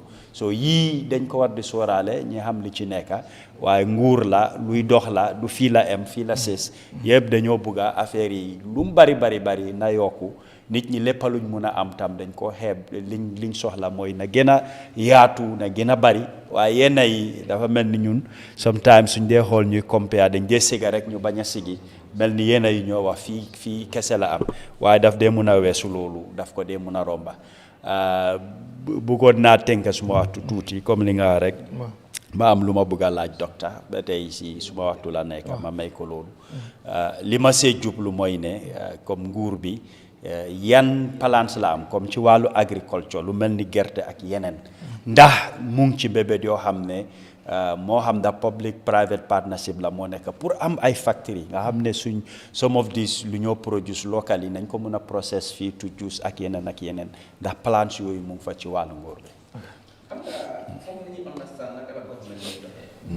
government munta engage in business like that. Thank you. There is no country in the world boo xam ne tey in a capitalist society boo ne suñ market economy lañ am nga dafa different from a communist system. Communist system comme ni ko Soviet Union government can own business. Even China they have a hybrid system. They left the market to the private sector because they believe that the market is very good at generating wealth. But equally, the market is not good to distribute that wealth in accordance with the principles of finance. More still, they know the tax, they invest in the social sectors. The market is for the private. You see, certain things like Lumwa, he has very good ideas, Mr. Sibi, and I like his ideas. But government won't engage in defar budake, groundnut cake. It's not government. What government can do is to create level playing field. The regulations. That's what they call the SIC bu gaipa de joxe. Mota ñu am gaipa. What is SIC? Special Investment Certificate. Tey si bi su ñëwoon tey man dafa bëgg a ubbi factory pour defar groundnut cake in Gambia. Government daf ko gunge. Jox ko tax exemption for 5 years. Et puis any equipment bu mu ici for the purpose of this factory. Si bi du fay duty, dañ ko duty pour support la. But government do that business. Even yu mu wax ni comme Senegal, it's not government that does it. It's the private sector. Yeah. What government does is to create level because we have a market economy. We don't have a system where government in for procurement system allows that. It's not possible for even government to do a PPP in factories because the procurement system is allowed. Democracy goes with bureaucracy. The bureaucracy legally modern you body didn't happen. Mota mane fongo na sanaka system bidi do government is an animal born fongo na sanaka the promote na NSCBT. Government can do is mu create a level playing field.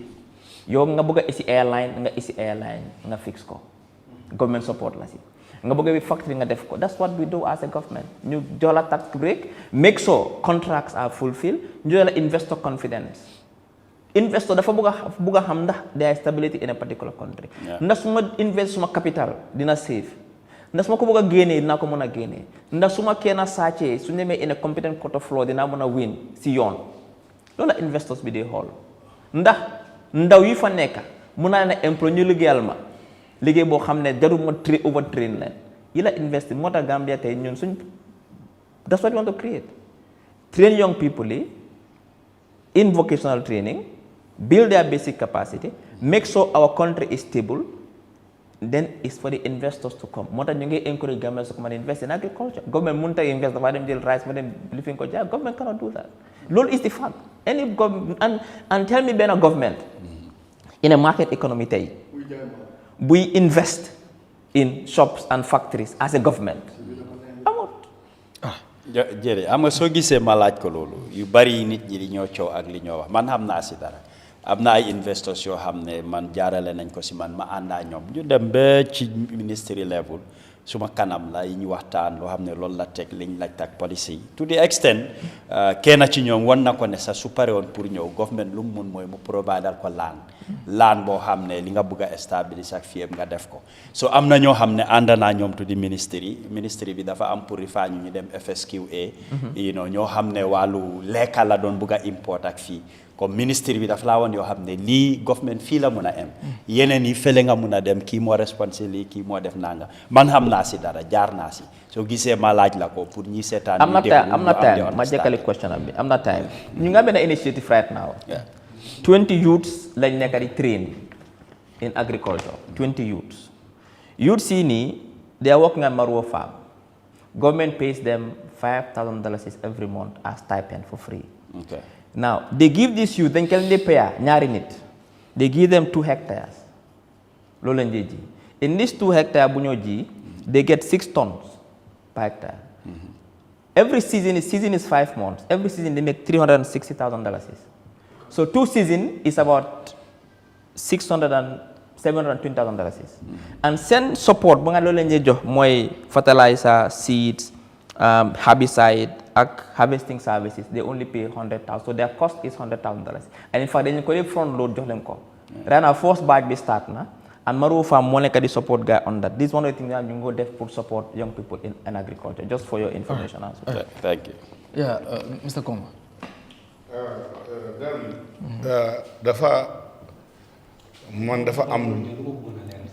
non naa ñu may ko mu dem. dafa am loo xam ne man si dëkk bi laa dëkk fii nii. si dëkk bi laa fii laa dëkk. ñun ñëpp fii lañ dëkk. waaye dafa am wax yoo xam ne yooyu kenn waru koo wax. because loo xam ne man dunda naa ko gis naa ko yaa ma bugg a wax leneen loolu in 1 million years du ma dokkaara ak yow. lopitaan bu ñu dee wax ne escorte yi ñoo dee tëdda si suuf loolu kenn waru koo wax fii kan moo fi tëdda lopitaan yi Banjul man tëdda naa fa du benn du ñaari yoon so doo ma mun a wax luy xew si biir lopitaan boobu you listen to me ma wax la lu fa nekka ndox sax doo ko am si woot bi lopitaan bi su naysee ngeen def elephant structure yooyu after si biir quality bi nekku fa man tëdda naa fa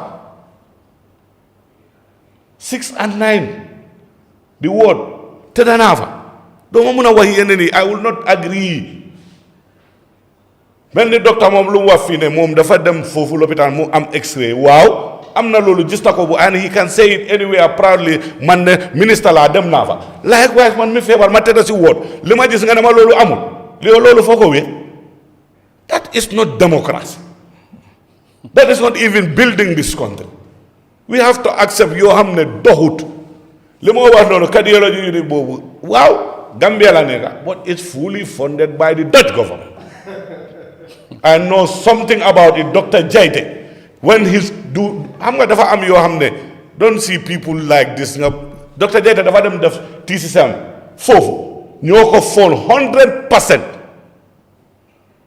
cardiology unit bu nekk children's ward the person who is hearing me xam na fu mu jógee man foofu du ma si sori sax kuy ree soo ko xamee xamuloo ko man laa wax ne fii that one is funded by the Dutch government 100% ñoo ko sampa ñoo ko isi because moom dafa def TCSM yi ñu laajte ko did they have a unit like that in his country he said no and that's why that cardiology unit is there I have an elderly person koo xam ne foofu tamit dafa tëdda I know something about that and Dr. Jaite man koo wax employ if anybody deny let him come out and prove ne loolu amut understand agriculture bu ñoo wax balaa ngaa nekk di wax aquaculture ni agricultural farming, what is wrong with our sea ñun suñ géej buñ siit Gambian fishermen cannot fish.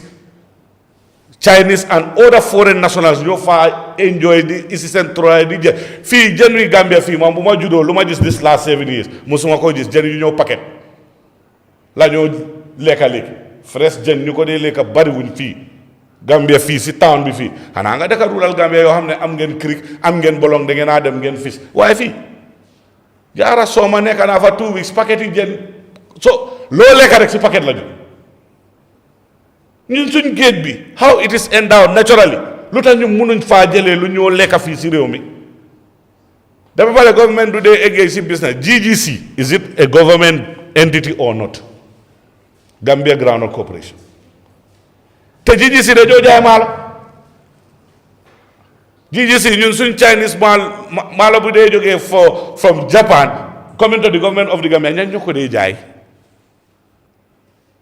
ñan ñoo ko dee jaay if the government is not engaging in business ñan ñoo dee jaay maalo yooyu noonu xam nga dafa am yoo xam ne we have to accept comme si bi lu mu fi wax Sadara Karabajo ñu ngi wax in millions and in billions in agriculture what is the output xaalis bu ñu fa dee dugal Gambia have the best policy documents best policy directors waaye when it comes to the implementation and the yielding aspect fan lañ ko dee jëlee yow ngay spend in millions and in millions in agriculture tell me after spending in millions in agriculture lan mooy dividend lan nga fa generate how many tons of rice basically fu ñoo béyee maalo Sapo Jahali Pachar is basically dead léegi yow sooy wax affaire yi maalo te is the main crop boo xam ne Gambia bi loolu lañ dee jëfandiku yow sooy wax loolu noonu fan nga ko war a jëlee mooy area yooyu noonu yow yaa ngi investi agriculture ñooñu fan ñu ngee dee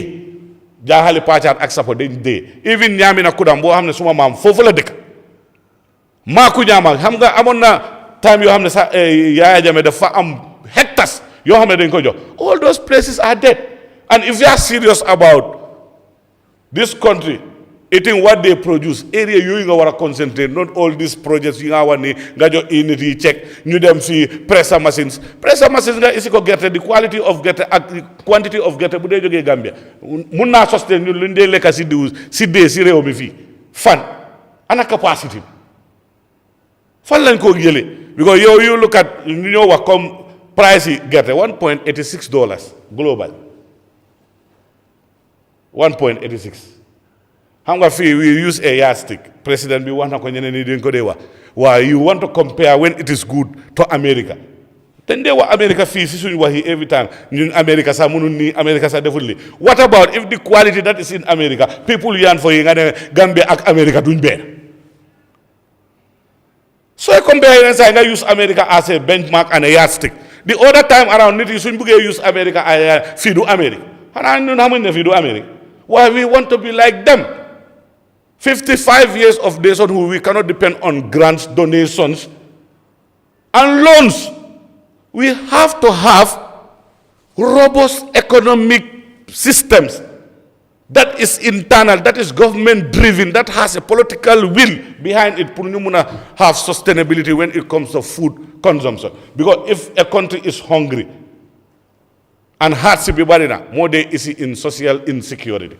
xam nga sécurité meloon ne comme gars yu téye fetel yi police station yi bari na non when you tell me that nga dem si borderline yi nii nga dem si border bi I live in a border village a border town koo xam ne when you look at security comme Dr. Lub ko waxee they have many aspects and dynamics of security one yow sañu la war a aar sa amuñ mobility the Gambia police force has not got even quarter of the mobility they need. Police station in full region, they just 2 pickups or 3. Full region. Nyati moto, commissioner bi mungi ame bena. Benen bi anti PIU, benen bi charge office. Full region. Naka la ñoo patrouiller, naka la ñoo demee suñ border yi ñu gis all these border lines we talking about are not even, but they are very porous. So loolu dafa nekk yoo xam ne we should always be discussing these issues. This is not political. It has nothing to do with what affects me, affects the NPP guy, affects any guy, the CA guy over there. While you know what, so you build this country, we have to accept things as they are. Understand? In as much as you can make some gains in this aspect, you have to accept that first. In life, you have to appreciate before you celebrate. Because if you don't appreciate even what we are saying here, you always deny it. If the numbers are good, the index indicators are good, it's not filtered into the layman in there in Nyamina Kudang or in our village in Manna. You are telling me we should say it's good? We can't say that. So all these numbers you say, government munge devli, hana halis bi suñewé amna poste yu ndérot bala mo ega ci nit yi or development bi suñewé def dé duga ci poste yo xamné nit yi duñ ko dé because soné yoon wana quality 1 minute wana quality 2 minutes ma ngi gis suma time 2 minutes don't tell me 1 and you are interrupting again so that means it's 3 so gisé ñuy wax lolu nonu so waji affaire bi su doxé ken amul jot di wax né li doxut so waxee infrastructure dafa am loo xam ne they are very important soo jëlee tali bi fii the most important thing nit yi duñ dee fàtte all these roads dañ ko dee créé waaye road furniture bi they not talking about that and those road furnitures are the main cause of many accidents on our roads because you don't have enough science wi laa woon ne here is slippery reflector yi amuñ because not every road some of the roads have furnitures. But many of the roads don't have road furnitures. They are very important. Animal crossings here, speed limits there. Here is slippery, here is sloppy. The bend is like this, speed limit here. Those are very important things that nobody will tell me I'm nafi. You then go wanna buy help. Tarap si réew mi. Ba pare lu si gën a fani mooy docteur war na fi démocratie. We all fought it together. And I'm not saying single-handed because I don't want people to be reminding each other of that day. You know, it's all of us. But of recent, the government, the way they are working and the way they are working, our democracy is threatened. Because it's selective and it's been weaponized, especially the police. If a state minister can stand in front of the Gambian population, we pay you, the government of the Gambia. We give you coupon. We give you health facility. We give you telephone. Only Dr. Ceesay to sit in his office. Think for the Gambian people. Yes. That is what they do. Just to think for us what will take this country to the other level. But if that state minister can come and say things at his behest in a political rally, I'm telling you, for political reasons, Kumbabu amde ak kumbabu amende, kenen ki waxo rek nga invite ko this police station. What are we telling the outside world? You think these things we're talking about are not important? They are very important. Right, even these donor things they're talking about, donor agencies and donor partners, they look at all this. Because ñun si index buñ nekka, si corruption tamit. Suma nijaay. Suñ bëggee wax dëgg rek. Audit report. An agency that is enacted by an act of parliament is an arm of government. It's coming up with numbers that are, you can't phantom. You cannot dilute that. Doko muna def under the carpet. We will do something about corruption. We will fight it and we'll make sure because president bi moko wax. So amul dara amul loko hehe. President bi muna dina ko he. Amul si broda, amul si sister. Yo nga tok tele nga ne lolu amul. Dede. Nañ wax ne ni dañ fay jaar ñu def bi. Because ñu ngi amaat maa ngi bëgg ñu wax ci coalition bi maa ngi bëgg laaj ki and then ba ko mu leral yow tamit.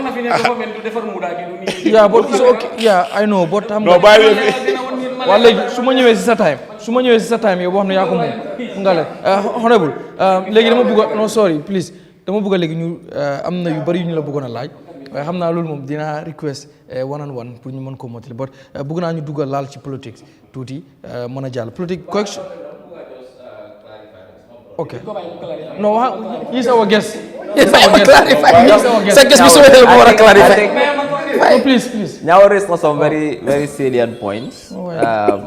Man savantam la because ñam la legal, Gambia la legal, so nobody understand temperamental. But nonetheless, the road furnitures are very important and I agree with you. But most of the roads are new repairing.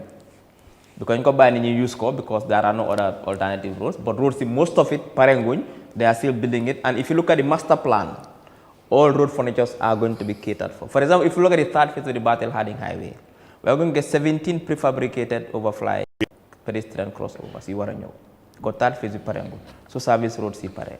With all the signage, shape the new. If you look at all the 50 kilometer urban roads, shape the road furnitures, they are all there. We've seen the master plan. So parang good for you understand. Secondly, with about Gambia's reliance on foreign aid, that reliance has reduced significantly. We no more rely totally on foreign aid because we have the numbers here. Now, if you look at the 2026 budget, total revenue projected and grants is $50.3 billion. Of this, locally, government is raising $32.2 billion. That is 64% of the total. It means the rest, the balance, 30-something percent, is coming from aids and grants and other external sources. So that means that, at least for now, we are on target to head towards 100% internal revenue generation. Dr. Kanako? Yeah, Consul. I don't think you are on target. The reason being, that 60% you're talking about is only for debt and debt interest, debt service. No, you're talking about. I'm talking about the. You're talking about the 20. No. I'm talking 2026 budget. Yes. Is $50.3 billion. That is what is projected for revenue and expenditure. Yes. 50.3. Out of this, yes, 32 billion will be locally sourced. Yes, I have heard you. Out of this, that 32 billion, and that is 64% yes, of the yes. That 32 billion that is generated internally here in this country domestically. I'm telling you, unfortunately, it's equivalent of the debt and the debt interest. That's going for debt service only. No, that's not 32 billion. The debt service yes, billion, no. It's 31 million. No, it's 31 billion. Wait. Doctor, it's 31 billion, the debt and the debt service. What I'm saying for this the debt service, we're talking about the debt and the interest on debt. What I'm saying for this year, for this year's Have budget, you seen the 2026 budget on debt? What I mean, budget cannot cabinet. Come in for long. For this year's budget, we are not paying 32 billion on debt and debt services. Yeah, they are paying 13 billion now. 13 billion. Exactly. 13, billion. okay. Yeah, okay. 7 is the principal, no. 6 is the it's 13, services. okay, it's 13. It has come. Wait. It has come to 13 billion, right? 13 billion, yeah. That is 31% of the budget. Yeah. All right. 31% of the budget is going to debt and debt what I'm service. saying is sometimes so now when you make the debate now about debts are not bad. They are bad. No. They are bad. No, let me. If debt are very bad. If debt that is taken to take care of problems in the country are taken already, and it is filtering only in the pockets of few individuals. It's very bad. See, that's why you. No, I'm coming. Doctor. That's why you make the Nyauru. Which I want to have a wait. debate. I want to have a nice debate. Yes. Please. You see, debt cannot go into the pockets of few individuals. Absolutely. That's not even the way they even disburse the debts. The way they disburse it, this disbursement model cannot even go into it's not like when you go to the bank, they give you the money into your pocket. No, that's not how it works. Now, I'll tell you something. All countries borrow money. Even Saudi Arabia, with their oil wealth, they borrow money, trillions of dollars to fund. You know what is bad? When you borrow money and not invest it in your people. Because I'm coming, there'll be return. I'm coming. Let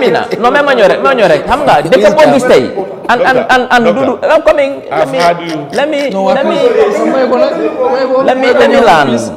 All countries in the world, they can yebendek bogis. Dafa aba halis.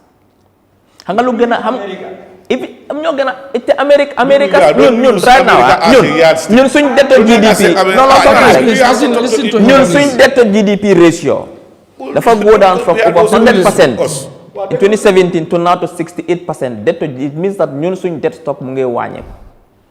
So lu yow moy né xam nga lu gëna bon si aba halis nga aba nga mbumbay ko. ñun suñu aba yëpp docteur loolu moo xew. non loolu moo fi dee xew. non docteur I want to say something here. If I'm wrong, rectify me. Okay. The OIC project bu ñu am fii nii te duñ dee fàttaliku yoon yu ñoo wax ni yëpp 3/4 of them right now you building is within that OIC project frame waaye léegi OIC bi nii moto yu ñu procure and the ministers now permanent secretaries are driving how much is each vehicle costing? No, yaa ngi. No, dama laaj $12 million. No, yow Mumbai la ñoo wadi. Ah, déedéet bu ma war a. non bon lu ma mi mooy ne da nga ne.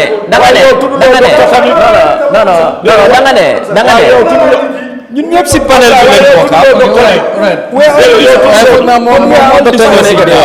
Man maa docteur ñoo def. ñaawru day gay ñu wax rek. foog naa honorable wax na. ma bàyyi ñaaw tam mu leeral. No, before I wanted to. daf ma laaj. Docteur. da nga ma laaj ma ansala. Docteur moom ma may pour ma laaj ko. wa laaj na ma ansala rek.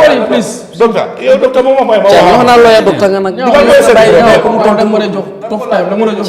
déedéet yow moom looya nga fi nekkee tey. alright waaw may ma ñëw please ma am lu ma def léegi docteur we just have 30 minutes léegi ma bëgg ñu jógee foofu ok yéen a ngi doon debate kii na bot nañ jógee foofu dama am fu ma bëgg ñëw ak yow ñu ñëw because 30 minutes rek lañu am. dëgg dictateur yaa fi bëri yaa jamee am na fi raka caapat na man ma war a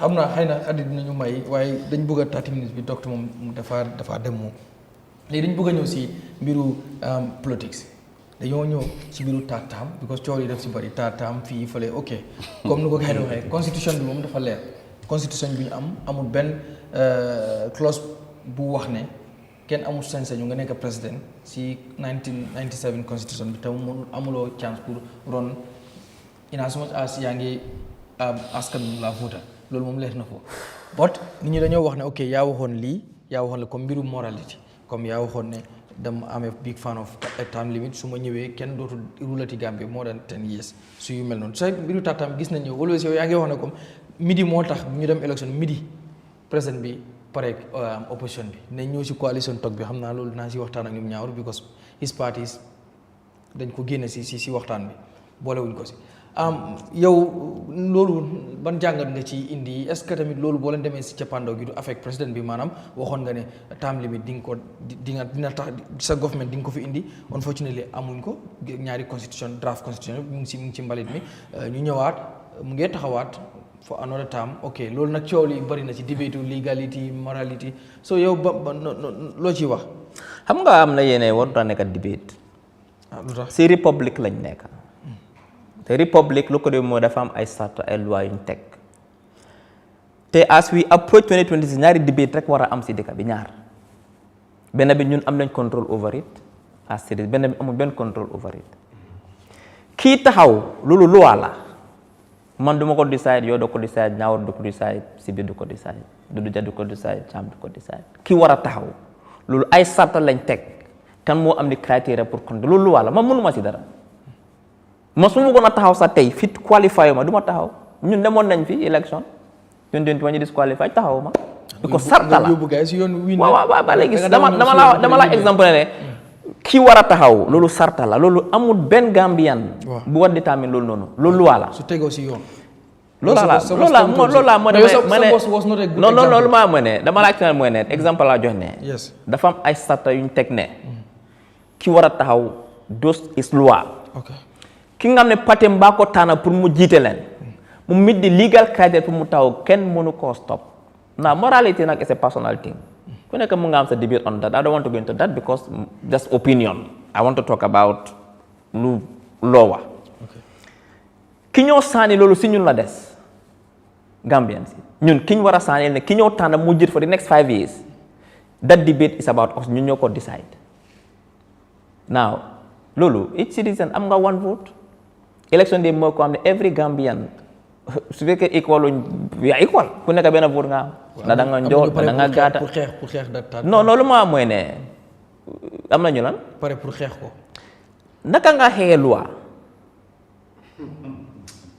loi bu teg naka nga xeexee ne da nga xeex against loi xam nga su fekkee ne for exemple loi dafa ne loi bi mu fa nga bëgg koo teggi mun nañu xeex ne yow da nga bëgg a xeex loi nañ laa xeex so ñoo amuñ right génn def no I mean loolu mooy mooy ne everybody am na right pour génn nga express sa opinion loolu la Gambian loi bi wax but mënuloo stop somebody pour mu exercise right am as well because there is no law which says in this country that kenn mënta do for tatam there is no law so foo koo teg si ban loi nga koo teg foo koo teg yaa ngi jalgati yoon yow mi bugg a def loolu noonu mun ngaa génn nag nga wone sa disapproval nekki dafa taxaw because of morality loolu sax that's our personal opinion but on point of law kenn mënut a stop anybody from contesting any elections in this country only the IEC and the law constitution moo ko di stop ñun mënuñ ko stop ñun luñ am mooy suñ karta ku ñëw sànni lu tax ñu war ko moo war a nekk debate bi xam nga loolu always wax ne ñi ne ma I leen bring debate bi to that because why we lose sight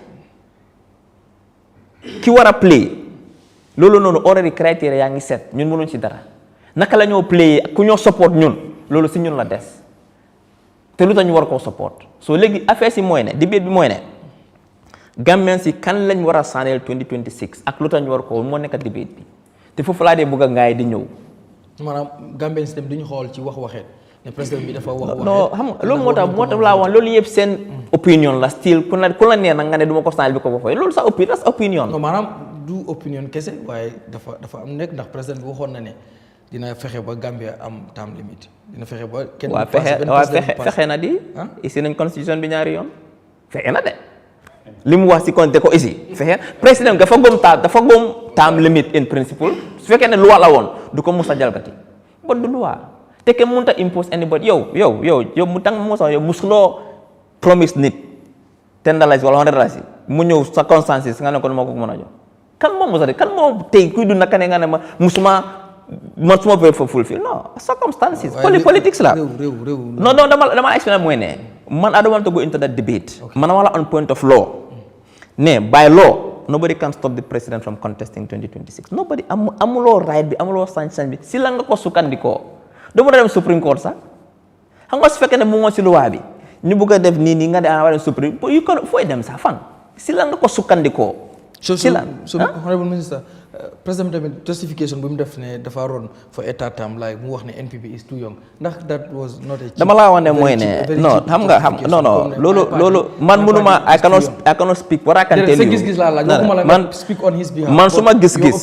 suma gis-gis is on point of law the president has a right to contest as much as he wants because the law allows him to do so anything else pour man politics la opinion la I don't even understand my point and opinion is subjective am na ko xam ne tey mu ngi toog mu ne support na président mu run again ñaata ñoo ko support am na ñu toog ñu ne supportuñ ko mu run again because kadum la so opinion la te soo mitee 100 nit nga laaj leen a simple question they'll have different opinions am na ñu ko support am na ñu ko supportul moo tax loi am but there is no law in the country which says President Barrow mënut a taw a taat. So am ñu wax ne the president is losing popularity. Hope 2026 president bi opposition bi duñ ko fi jëlee.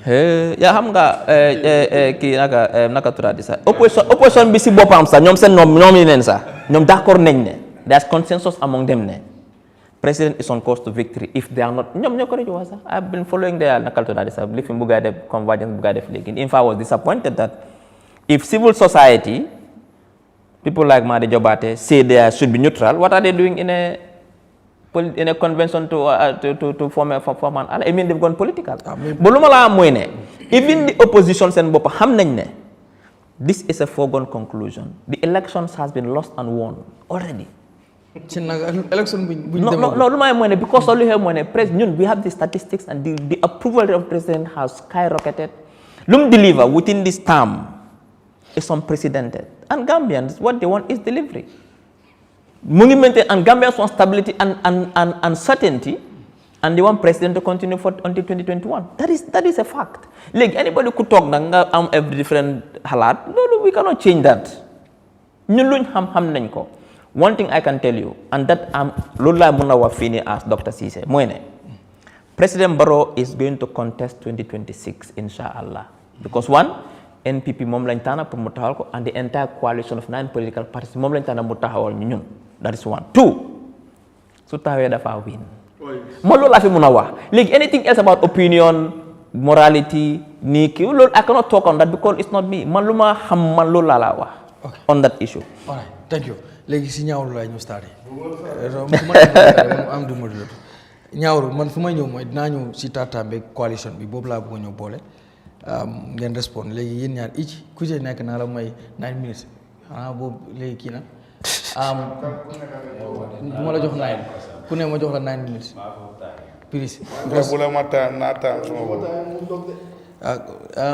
Mr. Kom gis ngeen comme ñi waxi coalition talk ñu ngi koy wax gisoon nañ meeting boo xam ne yenn ci parti si gis nañ leen fa ak ñeneen ñu daje pour waxtaanee mbir yi another coalition boo xam ne pour 2026 but gisuñ fa UDP wax ji nag bari na ñu bari di jàpp ne ñàkk faa gis UDP rek loolu mandargaay ñàkk filio coalition boobu la am ñu jàpp ne this time a coalition wartu ku ko war a lii wartu jógee UDP wartu jox kenn condition pour ne kii moo war a nangam a nangam tey ban jàngat nga ci am tegaat ci tamit lu honorable ministre bi wax jëmee ko ci wàllu taataamu président bi so ñaar yooyu laa bëgg nga jàngat ndax tamit mënu leen jàpp ne comme UDP tamit mënutu woyefal mbir yi bañ a teg ay condition am ci rek ne man maa amee nombas yi wala ba tey yéen da ngeen jàpp ne di nombas maatas comme lu ñu war a mën a kii la soo noo koy jàngate Garmi jërëjëf am nga dafa am wax yoo xam ne man duma si sori ñu oote coalition toog ñu amal interest o ñu leen soxla ñu lañ fa o si ndaje nag suñ la fa ooyu doo fa dee dem yaa xam yaay majority yaa xam yaay minority waaye fuñ la ooyut doo fa dem uyu ku la engage ut doo ko mën a engage xam nga lii comme politics la waaye non ooñ leen non ñëpp lañ oo comme si naka ay so ne Sénégal kenn wala yow vérifié nga ko non man vérifié ma ko da ngaa post na ministre am de because man suma xam-xam I'm not speaking as information minister dama speak as an academic political scientist anybody who or coalition talks nga génnee fa di major opposition party the biggest opposition party ki nga xam ne mun pull na more than 25 of the last election the statistics then you are heading yourself for failure. But now people are talking about the candidate, not now. Am nga the candidate. Ki Garmi xam nga ma jàll fam lu ma may. Carrefour Sonko no balal rek la tamo abi posa dafa lu ma yàlla may te man ko santé bu baax a baax dafa def mu def ma student political science ba PhD mu def ma jàngal nit ñi 15 years mu ne ma nekk politicien over 5 years so dama understand politics bu baax a baax you cannot call for a coalition so bëggee mu serious nga génne fa the biggest opposition party koo xam ne yéen seen coalition yëpp suñu leen dajaloo moo leen ëpp ñaaw sorry xam nga comme li ma wax mooy ne man loolu du ma si sole suñ ootee tamit man yëguma ko waaye oote nañ nuñ ko ootee ak fu ñu amee meeting tamit comme seen democratic right la they should have the right to convergence and they did that very well man su ma dee du ma dee sori si loolu like dañ ko dee wax every time we need a concerted front but dama ko dee wax fii our politicians ready and are they serious and they mean seriousness for the government because if you are opting for a government yaa ngi vote da nga déglu programmes and policies but if the candidate becomes your issue and that candidate that you're talking about yow nga ne loolu mooy sa issue yow you don't even pull 1% of the electorate you want us to put 25% or 27% of our vote lu ñu am si dëkk bi ñu jox la ko yow ñun ban assurance ak ban guarantee lañ am ne yow you mean good for us there is a saying in English and ñun dañ ko di wax if Muhammad doesn't go to the mountain shall come to Muhammad déglul wax boobu rek ku ko dégg nag nga dégg li ma wax da nga understand xam nga politics fii laa ko waxoon ne naa ko répétaat if you want to be delusional in politics forget about numbers in any coalition talk wax naa la ko fii in any agreement in other developed countries and democracies in the world there is not even a discussion the number one option is the guy with the biggest number becomes the head it's automatic so if we want change realistic change you want to tell me parties dama ko dee wax fii people feel offended briefcase parties ñoo xam ne you don't even have a proper national structure or a proper national identity briefcase parties am na góor ak jigéen nekk parti leader ak deputy party leader mu ngi fi my friend also man tamit duma comme dama yàgg si politique. waaw loolu moom dëgg la. From different political mu ngi nii. Even doctor, he can attest to it. When the political parties came together for the first draft constitution, he was a subject matter specialist. We were among the few people given that opportunity on behalf of the young people of this country to sit over that document, peruse through it, and see what we can input, delete, and put together for the interest of this country. So, you so way together. Dudu was there. We were there. Ayara. Hanala na help. ñu faté so yow so mañewé nga ne ma yow dëgg so amé xaliss xamulo foko dugal bu ko dugal in perilous journey because dafa nek lo xamné so bëggé réew bi comme dima ko dé wax our target is to remove Barrow. Da nga bëgg remove? Yes, that is our target. Anything less than that, anything less than that we want change. Te xam nga man dama ko dé wax sa yu nekk man I don't have enemies in politics. Man, what I feel like will be better for Gambia, regardless of what Akanla, Lola de wa. That doesn't mean for me to be bitter, arrogant, or whatever. While that is a dead horse. So na kaya nga am coalition talk bo hamna nga UDP du boka nga yo balanga yo wa boka. Balanga wa yefi candidate. Dañu toga ngum di wata invite ñu UMC. Understand? Why do you want me invite nañ len why ken why do you want me ABC ki mo fa wara boka man lolu dan duma fa def why ñun politicians yi fi including doctor it is going to be a disaster when we are not telling people ne morality doesn't count in politics. One of us said that ken wako fi de waxuma waxuma na ken wax nako fi waye sone nit ki lolu opinion am la te mom moko waxone. No. Bomb misinterpret. I want to open. No, I'm misinterpret. No, damane. No, I'm misinterpret. You did not hear correctly. No. I'm a repeat more work point because individual. Damane, individual knew about morality.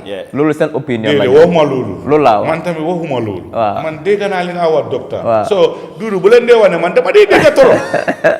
Dama de deglu te dama de dega. Man doctor lu mu wax moy opinion amna si individual opinion different opinion si a subject matter issue like tata while ma wa mo ne ñun politician it becomes morality because yow ya ko de wax ya ko de digé dinga politics so digé dar it becomes a bond whether it is legally binding lolu taxut. The constitution here and there, we all know about the constitution, the 1997 constitution. We've been crying foul over that, it's draconian. Yet still we keep it. Regardless of the status quo, why? President Barrow morning. Ben president, what a Roma 2 times, but Momoko sign, seal mu deliver. Mom, I'm not 2 times. President Barrow, one time la am. President Barrow, 2 times la. 1 time la. But nakala neke one time. First time, but coalition mandate. It's the same president. Doctor, we're not talking about different individual here. We're not talking about a political party. We're talking about the president. And that guy is an individual. When he assumed the office of the president, even regardless of coalition candidate, he becomes an executive president. He assumed all the powers of the president. So as a person, definitely as a person, you mean? Wow, Barrow as a president, definitely for 10 years, regardless of ban association la nekon. Mom as an individual. Tell mom, he's another signatory to this ECOWAS pact and this ECOWAS communique. They're all talking about time limit. To avoid what? But do you believe in time limit? Yes, or huh? Do you believe in time limit? I believe in time limit, of course. Believe not time limit. For the president. Of course. Only. Presidency and they what time limit, bro. In modern democracies and in ancient democracies, when you hear term limit, it's talking about when a country gives you a responsibility and a mandate. Even political parties have term limits now. With political parties. CA, you know, party, I'm not man, what humala CA amul ko de. Manel. Man humala CA amul de. I'm not term limit. Yo, yena ko dugal fofu term limit. Waaw. Yena ko fa dugal. Smart term bange. Manela CA amul. Why CA is not government. So when it's CA, that's a different moral lesson. Ñom ñoo buga def lool. Why see other political like malaga question now, do you equate term limit to development? You can't equate term limit to development. Nobody does that. Not my money. Why is term limit? I believe in term limit. Don't get me wrong. But I cannot. What is the importance of term limit? is very important. For what? Entrenchment, one. Self-perpetuation, two. And we've seen signs of that. But When Barrow was coming... and again, I support term limit. UK don't have term limit. There is no entrenchment.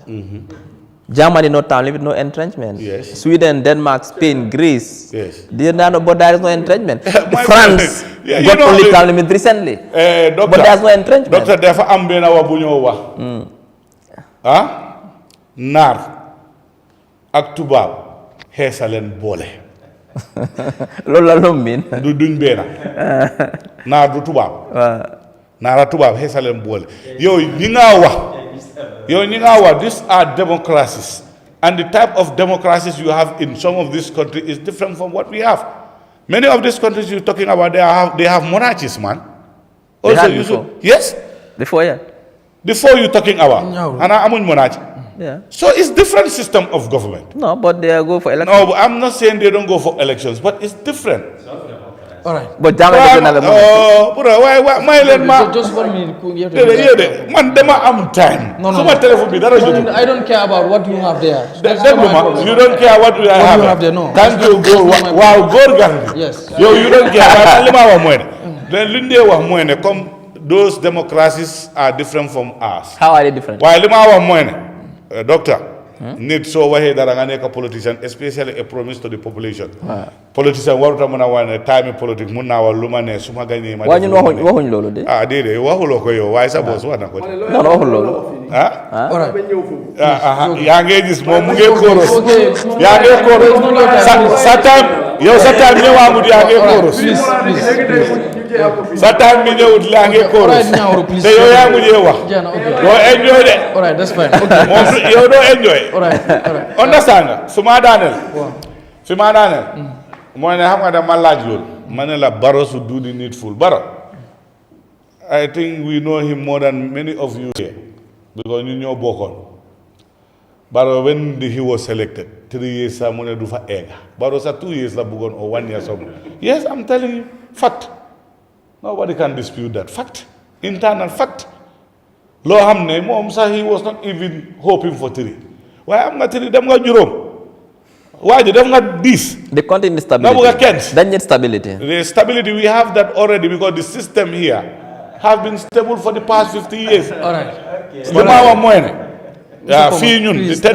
tendency when they am moyne, longevity we act that time, nekune dañ ko bañ because of individual bi lañ bañ. All right. System of governance. So yage, dinga corruption you know one is that so yage si place. There is a tendency that you then are corrupt. Because they know in and out. So yage si place, they are entering of self-perpetuate. All right. The guy commence nañ ko. Kuma bu am de wax na ko fi docteur waxu ci dal. Man ma wax li, nga dama ñewal police. Docteur mu wax li, dara du ko dal. Lolu moy lan? Thank you, Mr. Selective justice. Lolu dañ ko wara ba. Mr. Jah. Mr. Jah ñewal ci mbiru coalition talk bi. UDP non laajte ko affaire NPP. mu ko laajte coalition talk. Waaw yow NPP nga di anything you are pro NPP. lu bari suma laajee loolu kay. Yow you are pro NPP nañ la laaj affaire NPP. waaye man li ma gis si coalition bi follow naa leen maa ngi ko doon seetaan ma am si jàngat bu bari ñi fa wax yëpp déglu naa leen ku nekk li mu wax daanaka ñi fa wax tam ñoom seebin la juróom-ñaar ñëpp xam naa leen personally dama dee interact ak ñoom ba mu des kenn rek moom téléphone lañ dee wax waaye ñeneen ñi I know them personally. And soo xoolee ñetti registered political party la ak ñetti aspirant candidates ak kenn ku mujjee wax mu ne moom bokkut fenn ñëwut represent kenn dañ ko invite as an individual. waaye ñoom si seen wax nañ ko ñu ne ñëpp lañ invite wax nañ ne PDOIS ñëwuñ yónneewuñ rep because ñu ngi focus seen congress bi ñu ne UMC the same thing invite nañ leen ñëwuñ yónneewuñ rep ñaar ñii laa dégg ñu mention leen joxe excuse waaye ñu ne beside that ñu ne even the religious leader groups yi from the Muslim side Christian si ñëpp lañ invite so ñoom ñu ne bàyyuñ kenn they call everybody pour ñu ñëw on board loolu lañ wax ñoom mooy seen taxawaay 63 people ñoo ko attend according to ñoom lu gaay narret ci ñoom ne ñëw nañ ñu attend the event and ñoom seen boppa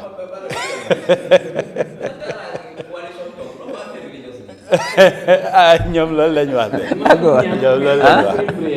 ñoom buggu ñoo bàyyi kenn gannaaw dañ bugga everybody ñëw on board ñu génnee nguur bu fi nekk so ñoom that's what they are working on comme li ma wax rek ñi fa wax 3 parties la waaye ñaari parti leader ñoo ñëw beneen parti leader bi dañ am rep mooy GDC ñu ne Kandeh dafa tukki ñoom ñëpp lu ñu wax dégg nañ ko wane nañ ne dinañ form an interim executive am nañ activities ñoo liggéey work on voter registration campaign fii ba 2026 lu gars yi di prepare work in progress la luy continuer la na gaa dinañ ootewaat yeneen jotaay ñu ngi oo still ñëpp na ñeneen ñi ci des nañ ñoo ñu bokka na gaa ñoo ñu align ñu gaa ñoo align so ñoom loolu mooy seen taxawaay mooy seen effort comme ni ma ko waxee yi fi alliance nekkul lu yomba politically I will agree with Nyawra about li mu about numbers nga gis ñoo xam ne politique foog nga jël ko seriously bi nan aspirant candidate ne dama bëgg a nekk président doyut ndax am nga mbooloo pour wane sa mbooloo dafa war a fees nga am li nga organise ni ñi ñëw génna ñii ñu ne ok yow la ñoo bungee yow lañ àndal yow lañ support léegi numbers yooyu loo war a convert la to votes ndax ñu ngee gis loolu gisuñ ko fii wax bi moo bari dafa yomba nga dem toog ci media bi suñ la laajee about football yow nga wax about marché bi looloo fi fees yu bari ñu ngee seetaan because liñ laa laaj ak loo dee tontu du dee nekk benn people are quick nga jom ne ok government defut lii pour yow criticize government loolu moo laa win loo election that is very very very different from level of nit ñi luñ bëgg a gis ak luñ bëgg a understand waaye they are working and ñoom am nañ seen góom-góom ak seen belief ne they would reach there I think we'll give them that credit duñ leen discourage ne dañoo gën a góorgóorlu for what they are yearning for so man lii laa gis si alliance bi man mi bokka si alliance with NPP I don't see it as a threat fiñ toll nii li ma fa dégg li ma gis ak lu ñu wane maanaam ma dara lu ma see ragal. UDP mën naa join at any moment. No, even with that. Though, Yes, even with that. much more experience. Like last elections, before 2021, we did the same thing. Yeah. I was one of the leaders who don't come from this coalition. See meeting, first meeting, see, GDC was represented, GANU was represented, GAF was represented, UDP, Alliance more than represented. All parties were represented except DOI. Every week we will meet, full representation. Hanga fan la problème am. Kan moy jité. Buñ agé kan moy jité. I know. Foofu la gars yi starté di génn one by one ba mu des ñun tri man GMC ak kan APP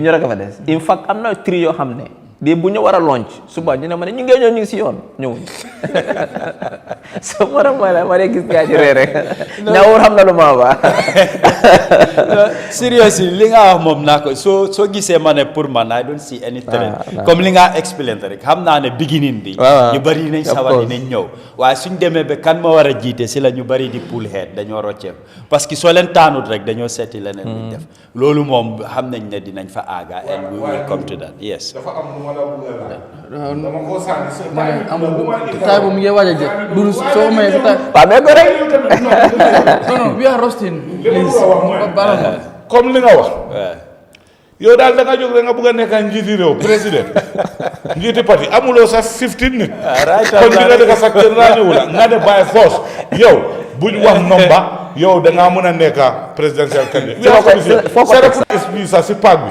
soo bëggee nekk foofu président foog nga am club te club si foog ñu xam la nga yàgga si affaire bi waaye yow tey nga jóg nga ne aspirant nga ñëw nga fekk nit yi du ñoo liggante 20 years nga ne yow ñu duran kii laajtewut question de xam naa ñaaw yow laa bëgg a laaj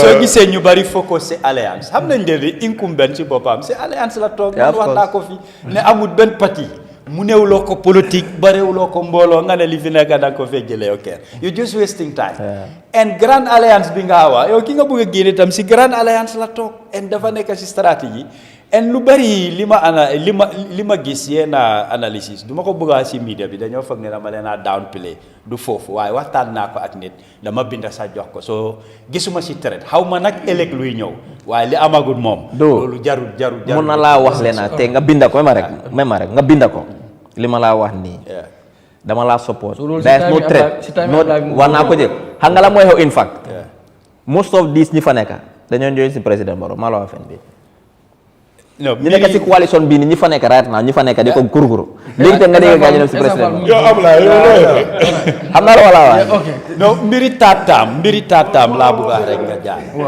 mbiri taataam man fooguma ne comme li docteur I believe in the same thing amul luñ cee pull and push ñu see war a xëccoo di ci def yéen ay parce que li lu waa wax leer na dama dee wax always ne lu bari suñ ko bëggee réguler ñu régler ko loolu lu waa moo ko mën a def moo tax ba mid di people toog wax naa ko fii ma ne lu waa moo ko mën a réguler waaye opposition mun ta toog wax nguur lan la war a def nguur mu ne daf koo déglu toppa ko that is not possible yow opposition bi tey ki nekk ci nguur su la advice on doo ko jël mooy li ma laa ki ci biir ak ki ci biti te ki ci biti génnal ma dugal non kooku du la mun a déglu ci loolu soo am na yeneen ñu cee wax ay noo taataama gi ci lan nga ko teg doo am ci loo koo teg ok nit ku nekk soo sañoon li nga bëgg a da nga ko mën a am waaye li ma ne luwaa bu baax beeg bu bon beeg nit ñi nuñ ko gisee mooy luwaa bi et ñun ñëpp moo ñu boot moo ñu tënka li baaxut ci luwaa bi neexut ñu liñ am option mooy nañ ko dem wecci ñu ceeñ ko ñu mun a doxee ak loolu ak xaaral ma jox tabaski ak kii ku ne 2 minutes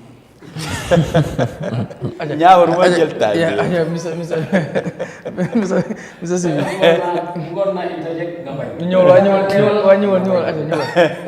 man Garmi daal gis naa ne yaa ngi bokk si looya gaay non du loolu xam nga activités yi ñu ngi bëri ba pare UMC still ñu ngi si registration process bi na neen dugal neen ñu ngi déglu nguur def seen activités mais waaw est-ce que nekkul da ngeen bañ a dem rek non du affaire yi bañ a dem xam nga rek ndeysaan ku yoddu saxat te am naa loo xamante ne ni olof yi ñu ne tamit yaa xam di yaaxule wante mun naa laa wax ne political parties yu bëri yu fi nekk yi naan ñoo amee nomba si or what not su campagne yi demee ba jegeñ di leen gis ne there is a big shift there is a big political shift when it comes to ñan ñu amee nomba si ak naka la election bi di demee December 2026 I can tell you for a fact December 2026 dinañ am président bu yees loolu maa la ko wax binda ko nga teg ko kan la moo nekk non jarut ay binda kan la moo nekk ba wax naa la wax ne dinañ am président dëkk bi dina am président bu yees nit ñi li ñoo dégg ñun li ñoo dégg si biir dëkk bi ak groupe si ñoom it I can tell you for a fact ne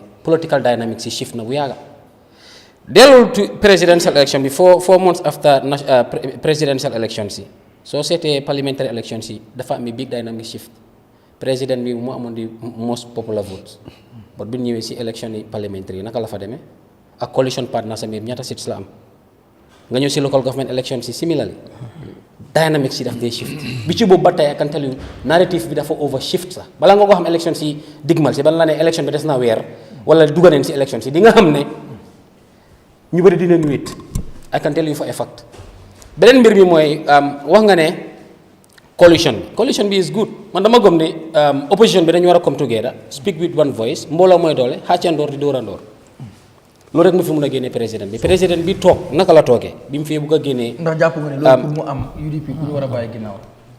non xam nga lenn la ñu war a seet soo seetee dëkk bi nit ñi nga xamante ne dañ register into any political party nekkul ne ñoom ñoo dee decide pour election si undecided votes si they are over 42% génnee ko si number of people yi dee sànni carte. waaw ñoom rek ñooñu ñoo dee decide election bi ñoom rek mënuñoo tax nga ba li ma la wax ni dama ko xam de li ma la wax ni dama ko xam bu baax gis nga nit ñi nga xam ne bokkuñ si parti soo calculé ñi bokk si parti daf laa woon ne ñi bokkul si parti ñoom ñoo dee decide election 42% da nga ko xeeb 42% of nen ne at bi ni voter registration bi dina yokku nen ne dina yokku by 20% or 15 or 25%. I'm just giving you a perception of my own analysis. But dama la woon ne last election register nañ over 900,000 bi nañ am 1 million plus because population size bi mu ngi grow. You get it? Léegi soo ne UDP for example, I'm giving an example. Last election, the presidential election man 200 and something thousand. NPP ñoo amoon majority. Nga ñëw si political parties yu ndaw yi nga seet undecided voters yi nga seet NPP ñaata members leen register nga seet UDP ñaata seen base bi how many people leen in number daf laa woon ne du political parties yi ñoo dee decide election undecided voters yi they are 40 to over 50% I can tell you for a fact ñoo dee decide election ñi bokkul si parti ñoo ëppa ñi bokk si parti yaa ngi jëlee li ma la explainal nii ba pare beneen mbir bi mooy right now ne Gambie ne yëpp ñu ne change lañ bëgg wécceeku foo dem ñu ne la change foo dem ñu ne la change te change boobu noonu dinañ ko witness December am 2026 beneen mbir bi nga ne taataam waaw nga daanale foofu te dama bëgg a gën a wéral ne coalition government moo fi mun a génne this current government because this current government bi mu fi buggee génne koo xam ne def na fi over 20 years coalition talks damu leen non ñun dinañ dem dama moo tax ma ne la ne yaakamti yaaxule te kuy yottu saxat amaana ñu ngi si ay talks but mais bi waxtu bi jotagut pour ñu war ko doxale niñ ko war a doxale soo ñëwee si affaire yi taata gëm naa ne suñu laws yi dafa leer dafa ne there is no time limit but wax bi coow bi li ko indi yëpp tey amaana waxtaan bi mënoon na ñàkk a am si kaw bu doon ne président bi sàmm na kàddoom kenn seexalu ko lem bi moo taxaw di naan moom daf koo sign daf koo siil kenn seexalu ko lem moo toog SM di ko fuuf lekka ay ganaaram reeram bu neex mu toog jàkkaarloo télé bi ne moom tout temps nga respect président non respect naa président bi honorable ay bañ a respect président bi ma accuse nga respect président non respect naa président bi honorable ministre li ma nekk di wax mooy kenn si xali ko lem bi moo wax bi ko télé bi booy bu ma interrompre bay ma àggali bu ma interrompre bay ma àggali li ma wax dafa leer nañ li ma wax mooy président bi kenn si xali ko lem bi moo toog di jàkkaarloo Gambien ni di leen wax ne moom tout temps bi daf ko sign daf ko sil loolu mu ngi all over nit ñaa ngi ko VAR left right and center so man loolu su ma ko waxee warta nekk ne man dama disrespect président bi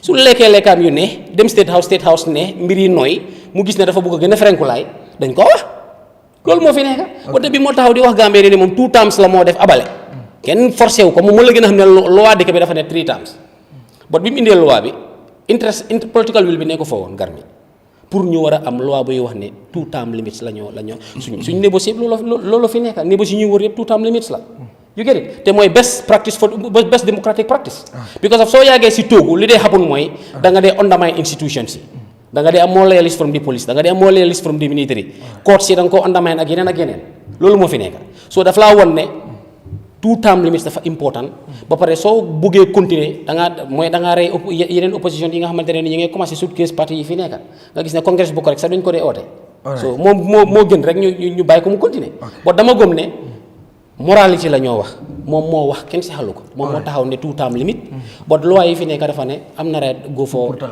taataam na jël loi bi na toppal loi bi bot Gambie nii su jotee décembre su jotee décembre mi ma agali décembre su jotee mbiri dina leer pare leneen lu ma bëggoon a tontu 1 second leneen li ma bëggoon a tontu mooy wax nañ ne mudaake yeeg yooyu government du defar mudaake du defar nii bot bu ñu fàtte Nigeria daf dee government yi Nigeria at bu nekk dafaa jaay uy ma Nigeria arama agale Nigeria bii Nigeria government yi Nigeria dafaa jaay maalo to its citizens you get it Egypt government bi dafaa jaay sukur dafaa jaay maalo lu nekk la government but su ma waxee ne government yi Gambia waroon nañoo gën a productif doesn't mean ne government bi si boppam moo war a def nii moo war a def ni leen dafa woon rek government amul political bi amul ma just lifin rek pour make sure ne government bi productif ñu bàyyi di collect tax amul so on so loolu nekk di explain Jawara bàyyi na fi NTC National Trade Corporation daaj sa government yi Jawara daf ko doon jaay botaat lu nekk la daan jaay so du ma ni ñaaw dama bëgg a leeral rek pour wala ne ñoom amuñ xam-xam bi pour war a yóbbu Gambia Sebe ma just yokkal ko rek ok please nu mu tuddee sax Mr. Cham yow docteur laaloon na si sa time 2 minutes 5 minutes rek nga am please xam nga si moom laay njëkkee man dinaa la laal 2 minutes waxam bi rek please dafa wane waxam bi rek waxam bi rek dafa wane inconsistency bu nekk si gars yi UMC yi waaw léegi doo ñun dañ consistent yow doo mën a wax ne politique opposition bi dañ war a unite yow nga nekk si biggest opposition party nga ne parti leader boobu doyut la nga xaaj parti boobu noonu xam nga loolu is not rational nga ñëw fii di ñu wane. non loolu analysis boobu baaxut. non sa time jeex na. fi nga laal baaxut bro. sa time jeex na you cannot take that as a damaa nga wane loolu rek faux pas nga def noonu faux pas. di nga UDP duñ benn léegi. we have our own party leader they have their own party leader. déglu ma rek dama bëgg a wax yow yaa wax si sa biir wax. nga ne opposition bi dañ war a unite. dañ war a unite. waaye yow soo bëggee opposition bi unite yow nga xaaj opposition bi kon loolu. nga lan xaajee opposition bi UDP rek du opposition bi my brother. it's not sensible. coalition nga xaaj du parti. waaw déglu ma talk sense my brother. no in the first place loolu is not sensible. yow da nga ne. ñaareel bi su nekkee ne moralité nga wax réew duñ ko gouverner moralité réew ay loi ñoo ko gouverne su nekkee ne moralité la. sa parti leader wala koo wax ne moom ngaa support muy Talib Bensouda am na kaddu yoo xam ne wax na ko fi te defu ko. foog naa affaire yi. waa déglu ma rek Baro lañ nekk di wax. non bàyyi ma wax please. Ben Souda bàyyi bro. boy déglul boy. political jargons nga nekk di. non déglul boy. bàyyi bro. boy respect boy lii la la wax. question bi la te tontu ko. Tali Ben Souda soo ko tontu nag su winee UMC nga wax go for it. kii boy kii serious man. Tali Ben Souda wax na fi ne su winee. Talib jaxal na leen. dina sampa 8 markets. they cannot sleep. 8 markets la wax ne. waxal si time limit dina Talib waxal si time limit. su nekkee ne moralité la. ana ba time limit su mu digoon Gambian si. ana free wifi bu baro digoon waa Birkama. boy déglu please. I'm telling you ana automatic listen. Rose kay garden yim digoon jigéen ñi. If that's what you want to talk about political jargons bro. su nekkee ne moralité la ñu wax. dama la bëgg a wax ne dëkk duñ ko gouverner moralité. loi moo ko doxal. te docteur wax na ko si waxam. ne président bi am na all right pour mu contest based on our constitution. loolu kenn mënu koo tege. so su nekkee ne nag constitution bi may na ko pour mu contest. yow ban doole nga am ne président Barrow warta contest. ak yow si ban legal basis nga koo teg. ñun foofu leen a xaar wax bi du sori foofu. soo ñëwee tamit si moralité. UDP seen parti leader lawyer Ousainou Darboe wax na fi ne. président Adama Barrow dafa continuer for 5 years ku ne du continuer 5 years dañ ko yóbbu court di same lawyer Ousainou Darboe ñëwaat na mu ne président Adama Barrow dafa war a wàcca 3 years loolu de gis nañ ko fi waaye yooyu they are not important dama la bëgg a wax ne nañ stick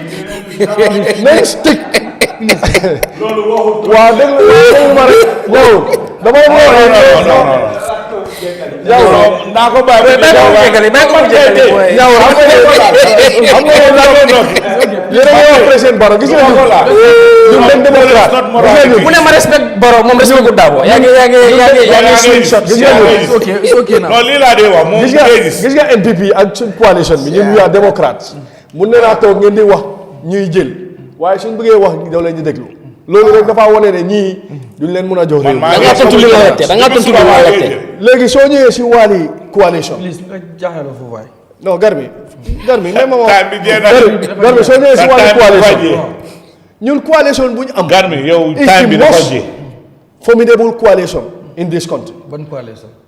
foo am CA Okay. nga am APRC has been in existence for 20 years APRC Fabakary Tombong then yow APRC is one. There is only one APRC. No. There is two. There is no alliance with APRC. There is no APRC. APRC Fabakary Tombong moo fi nekk. no alliance nga am NCP. legally ñu amee dégg bi mooy waaw gars yi bëgguñu maa déglu. nga am NCP. ni kon ngeen win foo ñu su nga am APRC benn political la fi parties nekk. in a coalition. yoo xam ne dañ yàgga am base si ground bi. non foofu APRC rek fa am base. Politically. ñeneen ñi yëpp ay suitcase la. yoo xam ne ma ne partis yëpp am base. APRC rek fa am base. CA ñeneen ñi ay ñeneenti gele-gele nga dégg suñu CA awa Sukuta rally CA lu ñu indi si moto. man I was there. lu ñu indi si moto. APRC lu ñu indi si moto. I'm telling you. ñooñu ñëpp su nekkoon ne tey for exemple da ngaa seet coalition bu formidable si biir réew mi ñun waxi coalition passé nañ ko. léegi ñu ñëw si wàlli lu tax président Adama Barrow war a tax waaw déglu ma Garmi feewul président Adama Barrow Garmi feewul man. boy ama 2 minutes sax même ama joxe Garmi feewul man. lu ma bëgg a wax ne président Adama Barrow up to moom pour mu taxaw 2026 ñun Gambian si particularly ñi nga xam ne ñoo nekk si coalition bi ñun ñoo feel ne président Barrow is the right candidate for 2026 lu tax tey nee ma ko fii nii laa dëkka balaa président Barrow di nekk président amuñ lopitaan buy dox amuñ school amuñ yoon bi amul kayit amuñ marché la xale yi de yóbbu nga ne ma la tey président Adama Barrow moo ñu jox lii yëpp antinétal wala amul si su nekkee ne man président Adama Barrow bof yi correct ne ko. soo ma laajee lii du lopitaan de lii du lopitaan poste la xaw ma li fi. ma bëgg a wax daal dinaa ko wax lii dee yàlla président Adama Barrow lopitaan soo ma laajee tey su nekkee ne man damaa seet intérêt mooy ma garab bi taayam kan laa war a saanil karta 2026 président Adama Barrow laa wax waaw yow man te am na ñeneen ñoo xam ne tamit loolu la di same belief lañ am te di same gis-gis lañ am gis nga lu ma la wax mooy yéen ñëpp soo leen ñëwee together 2026 dinañ leen dóor yoo xam ne. politique ko mos a gis. 2026 président bu ees la ñëw. leer na nañ président bu ees la ñëw. 2026. président bu ees. am telling da you. ngeen a beetu. billahi da ngeen a beetu. all right. Doctor, thank you so much for coming. Gambians are not sleeping. 2026. Mun naa la bàyyi rek nga tàggoo maybe soo amee. naa ngay jinko de foog ngeen eew fi ngeen jinko bi. But thank you so very much for No, it's I enjoy the program. Am nga man any program boo xam ne dañoo waxtaan si yar ci teggin. Exchange ideas dëkk bi yëpp suñu dëkk la. We might have different ideas but ñu ñëw benn jubluwaay la mooy Gambia naka la moo demee kanam. Mooy suñu jubluwaay. Ñawru tey I have known him for many years. Wax na IRI dañ naan work a lot. I have known him te yaaga naa ko ràññee si koo xam ne dafa bëgg a Gambia yëngoom yëpp he has passion and conviction ñun loolu lañ xam si politics da nga am passion am conviction nga am loo gëm and I like him for that moo tax waxtaan bi ak si bi tamit keneen ku am yar Dudu Jam moom yaaga nañu am programme lii mooy first time ma am programme ak si bi waaye foog naa ñaawóor ma mos nañu am programme foog naa and moo tax ba ma ooy nga ne ma ne ñii ñooy laa nopp bi ma la ne no doubt I'll come su dee ñii la because ñii ñoo xam ne la we can discuss ñu ñëpp we are all young people ñi nga xam ne we believe in the country we can have different politics amel noonu all over the world di nga gis ñoo xam ne benn kër la ñu gis sax ñu bokkan ndeya baay sax ñi la ngi républicain ñi la ngi démocrate ñi la ngi fii ñi la ngi fii different opinions la but the most important thing mooy ne di la jaajëfal ak sa team bi yëpp was a good program. Thank you. On the political side ñun as a government and even His Excellency the President ñun our focus is on delivering. Our focus is not bal guy debate on that term. That's not our focus. Our focus is to deliver. Oh yes. No, I'm coming. Our focus is President Barrafa mandate. No, please. 53% of Gambians nyoko sanil. No.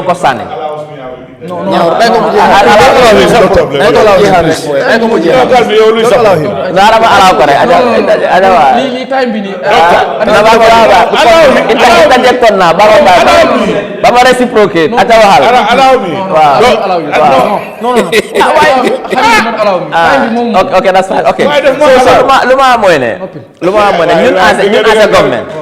53% of Gambians dañu votal ñu ne dañ bëgg a karange dañ bëgg a ndox dañ bëgg a courant dañ bëgg a schools dañ bëgg a hospitals dañ bëgg a lu bale ñun loolu lañ nekk di focus on right now the debate on third term fourth term fifth term it's not important to us right now ñun is to deliver su time bi jotee dañoo taxaw te dañoo win gis nga affaire si xam nga si bi mu ngi waa benn def comparison which is a bit flawed.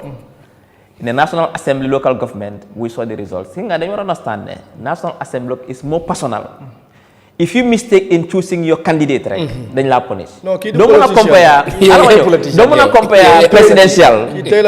National Assembly and local government is more personal because we have money. But at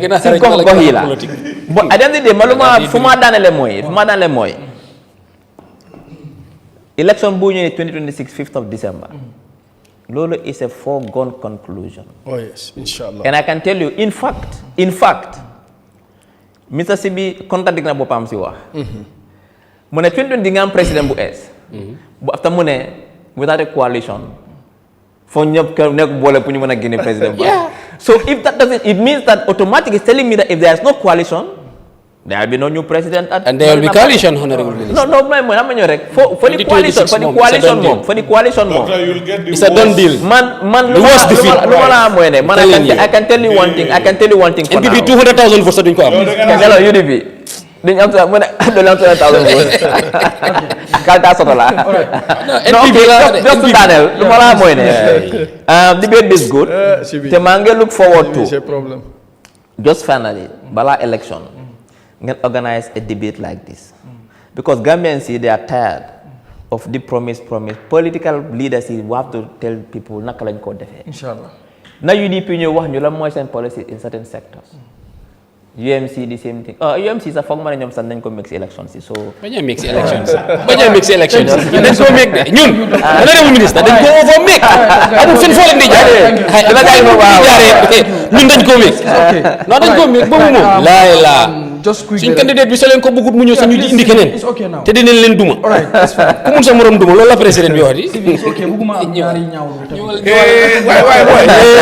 am ñaari ñaaw no reference all right kawsu benn ndaw la bu nekk Turkey mu mooy wax xam naa nañ def spécial Sunu Réew ci loolu next year incha allah am na lot of undocumented Gambians yoo xam ne ñu ngi foofu noonu ñu ngi sofa ñu ngi koy wax léegi nag ñoom seen bëgg-bëgg mooy rek mooy président bi def nii nga xam ne Macky Sall bi mi nekk Sénégal noonu la defoon mooy jógee Sénégal dem ba tokki wax ak président Erdogan pour ñu jéem a fexe ba nan la ñoo saafara mbir yooyu moom nag mi ngi ñaan loolu pour président bi su seetaane li fortunately di honorable minister ici dina jël loolu xëy na dina ko yóbbu si cabinet meeting pour ñu mu ngay wax ne ñu ngi dund lu metti foofu mu ne ambassadeur yi fa nekk ñu ngi try but nu mu gis mooy situation mooy dafa hope ne fekkee président bi dem na foofu noonu def special visit just for that dina gis ne saafara mën na see am so mu ne waa very good mu ne yóbbante bi daal bëgg na yéen ngeen jot si pour que leneen li tamit di leen ñaanal jàmm Sunu Réew bii moo doon final épisode bi ci at bi di leen dig daje déwén bu ci yàlla àndee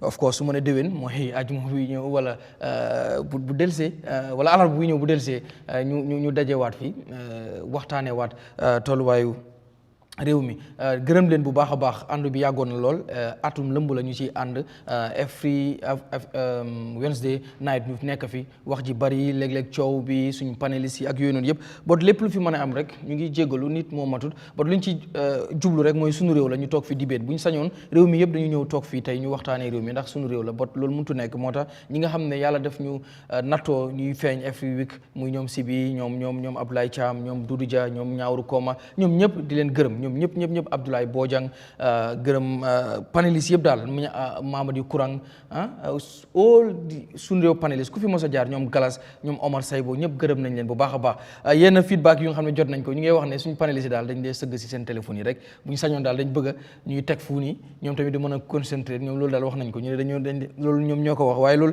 incha allah dinañ ci gën a mën a waxtaan boo di leen wax rek amul kenn kuñ ciy fay dërëm te dañ dee bàyyi seen yëpp di ñëw dama leen dee sonal ci call every time ñu dee agsi kon gërëm naa leen ñoom panélistes yëpp waaye yéen tamit Sunu Réew bi ñu start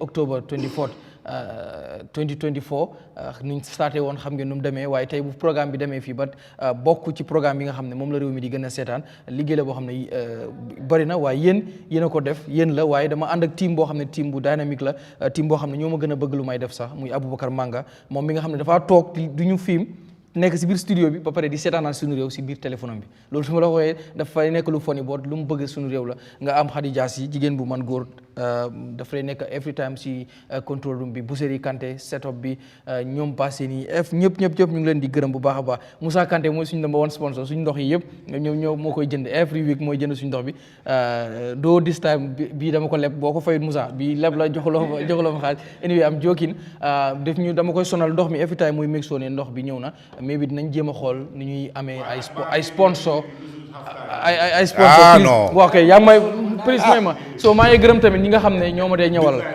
may ànd ak ñoom Mamas Design My Diva Design ñoom ñëpp ñu ngi leen di gërëm ay Gambien lañ yu nekk fii nii ay ndaw lañ gërëm naa leen bu baax si ànd bi nga xam ne ñu ngi ko waaye di gërëm nag suma jabar Alimatu Samb moom mi nga xam ne daf may bàyyi fii guddi gi yëpp ma fi nekk te du wax dara te du ma mos a wax foo dem maa ngi ko gërëm bu baax a baax moom Alimatu Samb di ko gërëm macha allah di ko ñaanal rek so di gërëm ñëpp di leen wis tamit a happy new year incha allah